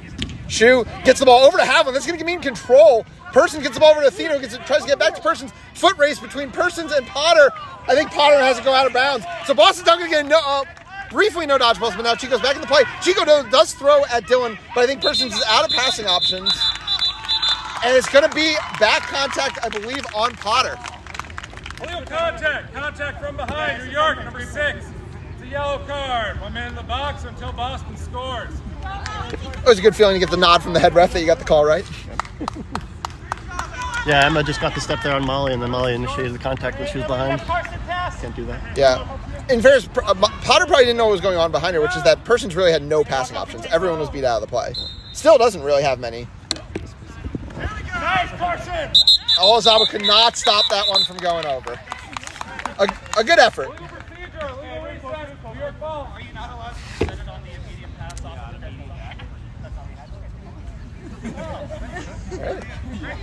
Head coach Kieran Collier just clarifying, but it is going to be New York ball. New York, though, still down 3-2 here at about the 7-minute mark of the game. Lee bringing the ball up. We also have yet to see a quad ball line change from New York 7 minutes into the game. Though I guess in fairness, Olzaba and Athena Mayer have also not subbed out of the game. Mayer's going to back off there. Back to this mark defense a bit. Yeah, just Dylan at the hoops now. If Mayer's going to be there now as well. Freed's going to have some space to operate on the far side. It just goes back to Morella. Devin Lee is now subbed into the game alongside Chico. Morella goes far side to Lee, marked by Mayer. Lee's able to get around Mayer, but has to go out of the zone to do so. Now gets around Mayer effectively. Misses the shot, though, and an immediate beat by Havlin is going to force the turnover. And Leo Freed seems a little frustrated at the way Mike Lee's trying to run the offense right now. Yeah, we talked about it earlier about how these wing players are going to actually play ball handling for Titans, and we're starting to see some of the hiccups from the inexperience. I thought they were going to just kill the Molly Potter penalty, and they were out there for a good 40 seconds and did not. Lisa Nicolai subs into the game for Boston. Mayer now out of the game finally. Olzaba still staying in. Ethan Dillon takes space, hits over to Olzaba, but Olzaba slows it down. Still control in the hands of Lee and Chico. Lee, a big block there on Zoo, and a throw right into the hands of Freed. Havlin throws back. Shu is not there, though, so Mike Lee's going to have a lot of space to operate. Can't get it to go! Though there's going to be a conversation. The question, I think, might be goaltending, because Lee did go try to shoot from the back. Obviously, if the back of somebody blocked it from the other side of the hoop, unless there's a dislodgement call, that's the only two things they can really be talking about. Yeah, I think he wanted the goaltending, but I was thinking dislodgement too for the first complaint. So, yeah, I think a little bit not what anybody was expecting so far in this game, as this is called no good. What do you think Boston's going to be able to do to kind of overcome the expectations 8 minutes in this game? Boston seems a lot more organized. They're actually taking space properly, and they're setting up their offenses a lot more efficiently than New York is. New York is just trying to out-athlete on offense half of the plays here, and then trying to get in alley-oops behind the hoops that are not being completed. Boston looking to run with some tempo. Dylan gets it over to Nicolai, but a nice beat there by Chico. Stops that. Lee is able to lead the fast break. But no, Havlin and Shu now have control. Ball goes behind to Potter, and Andrew Steinberg comes flying through the hoop. And this Boston team is getting pumped with every single defensive stop they're getting right now. Yeah, that's another one of those, just throw it behind the hoop and pray. Mike Lee looking like he's getting a little frustrated getting sent back to hoops on this one. I just wonder with the coaching staff, at what point do you just try another line? Like, you can get this line back out there in a few minutes, but you want to talk to them at some point, you'd think. Steinberg, who just entered the game and made that stop, now is the ball up top. Sam Magner on the far side. Plays college ball for Purdue, is here in the summers. Steinberg gets the ball over to Nicolai. Nicolai's trying to take her space, throws it back to Steinberg. Shu trying to protect that side. Might look for a beat on Freed if the ball gets back to Steinberg here. Magner's just going to go all the way, but holds it a little too long. Potter's able to get a hand on it, and Freed is able to recover. Backs off his old college teammate in Steinberg, and lets the play set up. Trying to bait the foul with that little back contact into Stein there. That's some Harvard vision, that one. Annika Kim into the game for the first time alongside Byron Ng, former teammates in the Rutgers program. Lindsay Morella, not a teammate of theirs, but also of the Rutgers program on the field as well. Lee takes an exchange with Gunner. Max Havlin now out of the game for the first time in about 10 minutes. We'll see how long that ends up lasting. Dodgeball control is with Boston. IL Silver is now alongside the Lee. Morella, patience here. Ball goes behind the Lee. Gunner just throws back, doesn't take the exchange. Ball goes up top, right to Magner. Another turnover from Lee.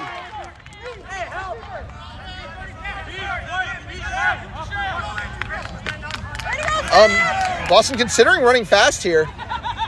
Steinberg goes across to Dylan. Oh, Dylan can't handle the pass. That's a costly mistake there for Boston. Yeah, go ahead. That was a pretty good look from Boston there. They could have been a little bit quicker once Byron got tapped out. Defender down, go quick. Only one bludger could have made something happen, but it seemed like they hesitated right once they got past mid-pitch. Yeah, I definitely think I liked the play. Obviously, just wasn't quite executed.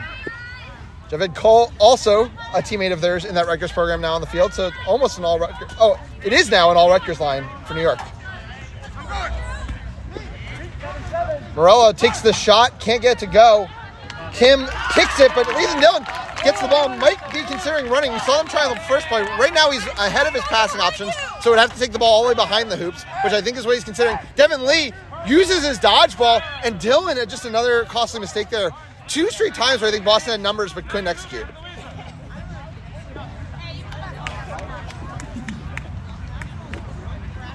Lee's just going to clear out Steinberg.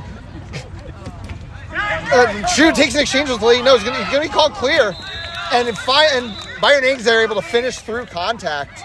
Titans finally taking advantage of the constant throwbacks by Boston, going the moment Devin Lee led the charge. Lou Chu, I think, is going to be able to get control here for her team. Yes, she will. Dodgeballs are on the ground now. Devin Lee's now coming back into play, so it's not going to be no dodgeballs. We're not up at 30, 12 minutes in. I think Boston, with having off the field, is very content on defense to just try to hold on to dodgeballs, see if they can get stops that way, but not let the game get out of hand, which so far they have. I mean, New York has not been able to do much in transition. Magner with the ball on the far side, behind to Nikolai. Steinberg wants a long pass. Morell is now marking that pass. Yep, Dylan now has it. Steinberg tries to find Nikolai. It's going to be bad over to Magner. Devin Lee is there. Yep, and it's going to get the beat off in time. A little bit of inexperience on that play. Steinberg looking to float a pass over when the beater's sitting middle hoop. You're never going to get that off. You got to take more space before you can do that. Beater subs again for Boston. Ryan Callaghan and Aaron McCready now in the game with control against Lee and IL Silver. We're not up at 30. 13 minutes into our series of the week here. Doesn't really matter what the pre-series expectations are when it comes to this rivalry. You never know what's going to happen until they get on the field. Cole into the lane. Gets Steinberg off his feet. Rips a shot. Kind of the moment they need is Ryan Callaghan's going to just run down control. No dodgeballs if they can take advantage of it. Steinberg streaking down the field. Ing could be beat, but won't be. Ing's going to just take out Steinberg.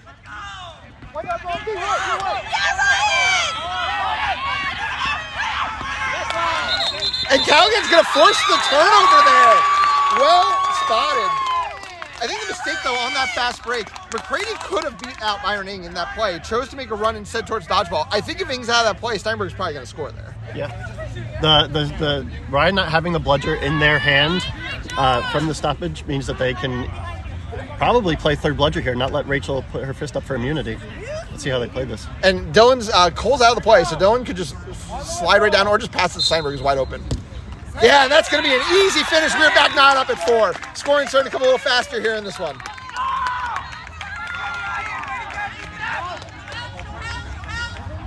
B59, purple! Cole bringing the ball up. We talked about them needing a ball carrier, and I think things have been settled a little bit more since Cole's taken over this spot up at the top for New York. Across to Ing. Ing's going to have a lot of room here. Loves to shoot. Going to find Kim. Kim puts that in easily. This all Rutgers line is cooking right now for New York. Yeah, there's a little bit of that Rutgers chemistry right there. Ing with the good find. And that's why I'm so surprised they didn't consider their second line, a little bit earlier in this game. Just when things weren't quite quick in there. Person's going to bring the ball in, now back in the game. Gets over to Steinberg. Steven Tremple behind the hoops, now in for the first time. Back to that triangle and one from New York with Morella marking Tremple. Chico's going to miss that beat. Dodgeball's on the ground. Luiso zips it across Steinberg, but Cole is able to get a hand on it.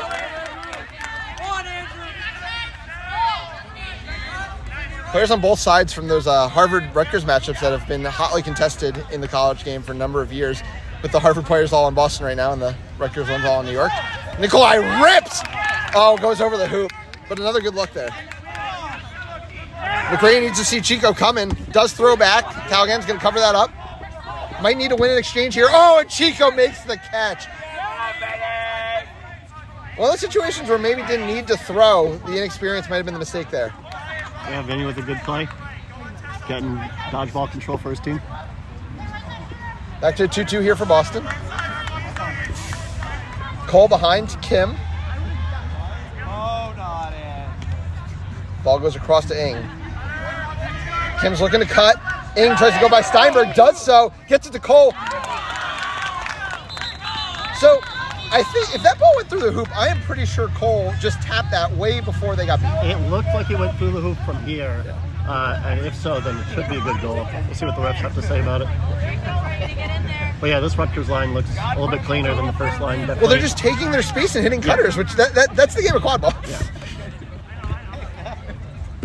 I'm over here, but it's just because this is obviously the more fun side. If good, it would suddenly make it a 60-40 game. A game that Boston was leading early, up 30-20. At review, the tip was before the beat. Goal is good. Goal is going to be good. New York takes a 20-point lead, their biggest lead of the game. On the whistle. Considering they can't run against two, as Chico and Chico now have the dodgeballs for New York. Let's go, Andrew. Tremple ball on the far side, taking the space, back to Steinberg. Person's going to have the ball on the near wing. Cole looks like maybe possibly hobbling a little bit out there.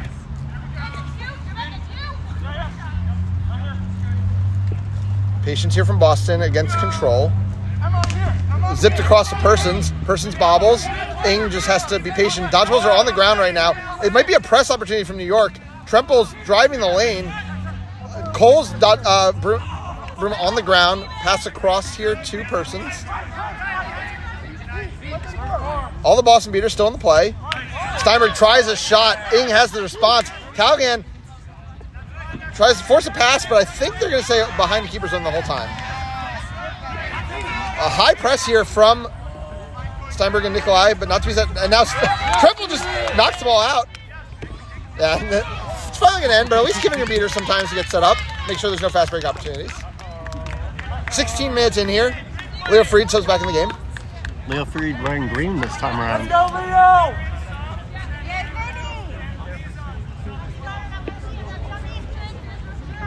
I do wonder if Cole might have picked up a little knock there because with the way this line is cooking, I'm surprised anyone would set out. Ing looking to drive across to Morella. Morella over. She didn't have just one cutter sitting on that hoop, had two options, hits one of them. Kim scores her second of the game, and suddenly it's a 30-point lead. And now Boston has started thinking, and yeah, unsurprisingly, Max Havlin is subbed back into the game. Alongside Cleo Brooks. Yeah, Byron taking all that space, opening up the pass to Lindsay, and Lindsay swinging it one more. It's just good quad ball. Boston does need to figure out a way to get control back. Brooks considering an engage. Taking on someone who's coached them for a lot of years. Tremple can't make the block. Freed looking to run. Brooks is going to get back in time. Is going to have to clear out Ing, though, so Freed is going to have no dodgeballs for a second. Person's able to get a hand on, and Tremple's able to shut the door on the pass. Boston's fast break defense, we were worried about their physicality, has really been on point all series. Yeah, I think I'd like Leo to take a little bit more space there and go towards the hoop instead of looping so far. Also wondering if at a certain point, New York's almost better off playing the half court the way that they've been able to just manufacture a lot of looks, just infinite looks, it seems like. Yeah. Mayer now back in the game. Back up to Tremple. Having just a tap beat. Takes it, losing exchange to Chico. Morello's able to get in that passing lane. Mayer goes over the top, gets it to Tremple. Dodgeball, though, still with Chico and Chico. Dylan's beat out of the play. We'll see if they're patient and let him back in. Gray is also now subbed back in. Chico really not giving many opportunities for Boston to win back control, but why they need to go with their offensive players. But there's a tap beat on Ing, and Ing's just sitting all over that passing lane. Havlin's forced to throw back to stop the fast break. Another unsuccessful offense from Boston. Yeah, Boston looks like they don't really have too many answers for when they don't have control, and they're making these passes that aren't open. Lafreo steps back into the game. Oh, Gog making his first appearance in the Quadball game here. Oh, and Ethan Dillon is able to knock it away from two. Chico, though, is closing. Oh, went for the kick goal. Might get a card for that. I think it was a shot. Yeah, I give him a shot. Yeah. I was hoping it was just stopped for the ball going so far off pitch. There's nothing else you can really do in that situation. I do think that's what Chris Combs saying. Yeah. Yep. Would have been a cool goal if he hit it. It would have been real cool.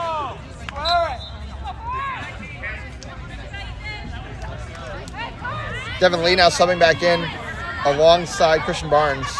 A really great shift by the Chicos there. 19 minutes in. Lead is now 30 points. Freed has space on the side. Havlin immediately shuts that down. Ball goes behind to Potter. Lafreo trying to get out there. A nice screen. Hagag goes high. Can't pick it up. Gray's going to come up with it. Havlin's trying to win an exchange. It's going to be a race between Lee and Havlin, and Lee is beat. That's going to be dodgeball control once they go pick up all the dodgeballs from the side. And Devin Lee's not going to be able to press that. I don't know. Sorry, I stopped following the Quadball play. I assume Boston was just trying to hold off on the play. Hagag's just going to knock it over. Hagag pinned the Quadball down in the corner so they couldn't fast break while all that was happening. There's going to be calls on New York, possibly a call over in the Quadball game as well. We got this. Havlin loves nothing more than immediately off the defensive stop, looking for that opportunity for control. It was Lee and Barnes being a little slow to react to that, but a good job by the Quadball players to continue to press, knowing there's no dodgeballs in the play. We love Jade! Woo! Yeah, Jade! That was a great sub! You held on so tight! My shoulder hurts now. Be gentle! Yeah, I think there's gonna be a lot of potential calls in this play, but there's also not much time left in the secret floor right now. 1950. Probably going to be the last possession here, and all of a sudden the dodgeballs are looking like they're by New York side. So yeah, what are you hoping to see from your team against a team who's kind of turtling control around the hoops? I want to see my chasers take space so that the beaters on defense have to actually use the dodgeballs instead of just being able to turtle, and then Leo ends up with this Quadball. Yeah, so Freed forced Athena Mayer out of bounds. There's also no calls in the dodgeball game, which somehow ends up in New York control and no dodgeballs. Hagag's looking to run. Mayer's going to cover that up. No, Hagag's going to get down with ease, puts it through. 80-40 now in favor of New York. We'll see if that happened after 20 minutes. Yep, that is going to be the 20-minute stoppage. So this game was once 30-20 in favor of Boston. It is now 80-40 in favor of New York, so a 60-10 run to really swing this game around. I was going to say, I feel like the second line of Boston, chaser-wise, got a little bit stagnant. They stopped doing some of the good things that the first line were doing in terms of taking space, forcing the beaters on Titans had to think about them a little bit, and just winning their 1v1s. I think that second line did not challenge Javed or Byron at all on defense and just sort of accepted. And yeah, that can't happen at the MLQ level. You gotta test the waters a little bit. Yeah, I think the Chicos also kind of played like a line who'd been facing Max Havlin in practices for a season straight, and we're just very happy to, force Boston to actually push the envelope rather than, trying to take exchanges with someone who's so good in that area. So, flag runner-wise, what do you think the strategy might be here? I mean, Boston's obviously kind of in a rock and a hard place where I don't know if they want to get into a no dodgeballs in the quadball game situation, though in fairness, New York has not really scored much in those fast break opportunities. I mean, basically they just have to have their seekers try to get beat at one point so they get control and maybe make a shell here. But right now, Titans are sitting pretty. They got control. They got the 4-goal lead. As long as they make a stop here on this defense, then they're pretty set. Well, looks like Hagag's not coming out for this next on pitch game. That's going to be Vinny Iannucci getting the start for New York, longtime seeker for this program. Obviously, lots of options for New York here with Hagag, Fried, and Iannucci. Boston taking a longer discussion here.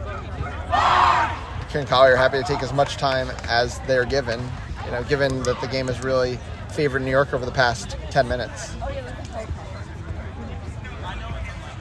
It's going to be Stephen Tremple getting the start here for Boston.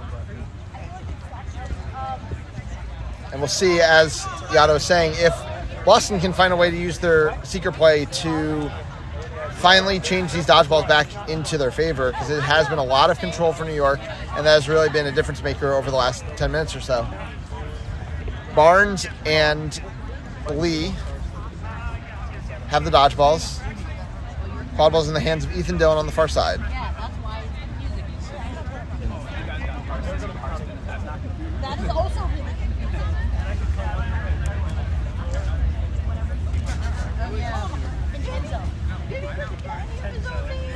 Chris LeComte just having a little conversation with the Seekers. We've already had a false start on a Seeker release today in MLQ. It happened in the Toronto-Detroit series, so Chris LeComte doesn't want that to happen.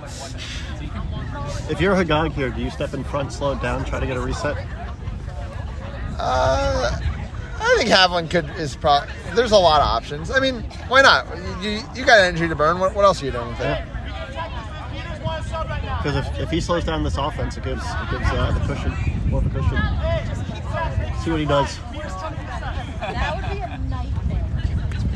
I did have a Aaron Storm, New York, 80, Boston. Chris LeComte about to get us started here. Boston's going to look to run because Max Havlin said that the New York Beaters want to try to sub out, so we'll see how this interaction all ends up going. I think Molly Potter and Lindsay Morella might both get beaten out. It's just going to be Morella. And the Beaters are going to stay in the game. Dillon flies down the field, misses the shot. It was touched last by Lindsay Morella. Oh no, it's not going to be called that way. Havlin's now baiting Christian Barnes to try to sub, and then she's going to take off the other way. Going to get the first beat. Tremple's going to get a chance. Now Kay is in the play. Mohagog looking to run against D'Onofrio. D'Onofrio trying to keep a hand on. Havlin misses the beat.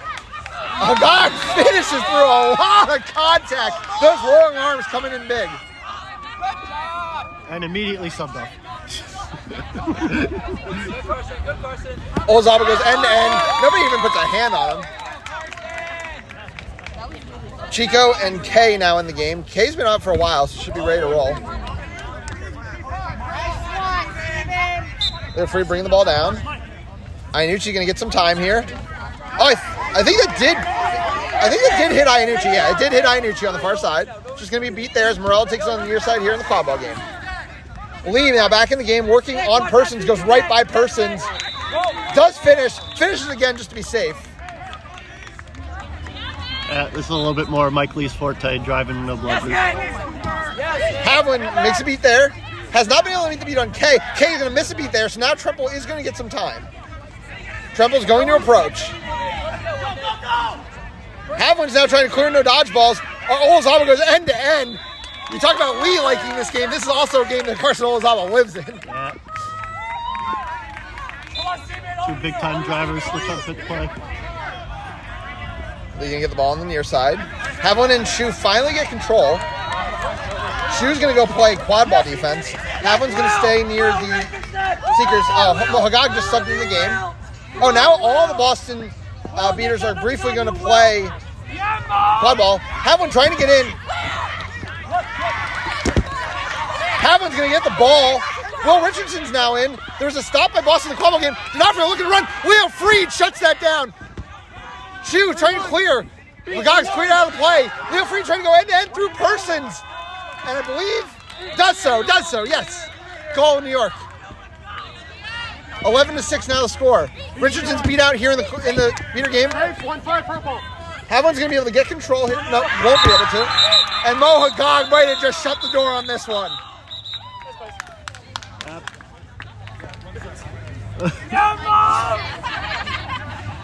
Yeah, you cannot give Mohagog too much time with the flag runner. Yeah, I mean, we talked about the rock and the hard place there. When you're down 5 like this, when New York only needs 3 more in the Quadball game, you really start having to figure out how you want to play it, how you want to try to win the game.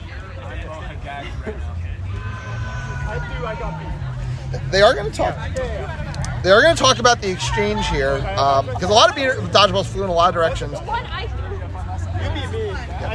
Yeah, a catch is enough to secure the win here for New York. Chris LeCompte going to make an announcement here. The fact that LeCompte is repositioning dodgeballs makes me think this game might not be over. Or LeCompte might just not know that the catch would make the set score hit. Mo, was it clean? Tell the audience. 100%. 100%. Let's see what the call is. Review. The catch is good. The catch is good, and New York seals the win.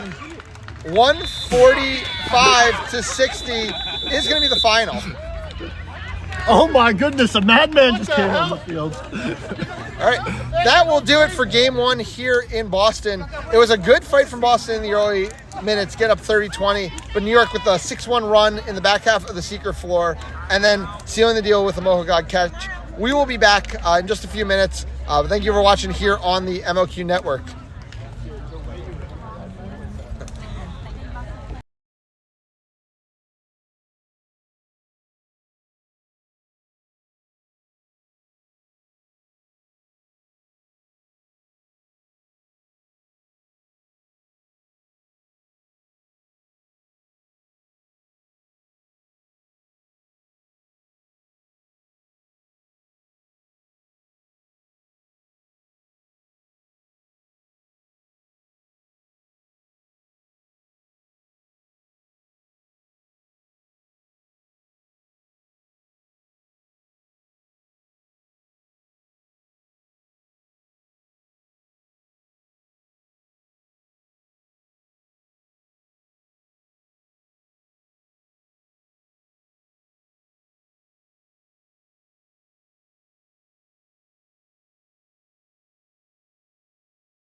All right, we're back here after New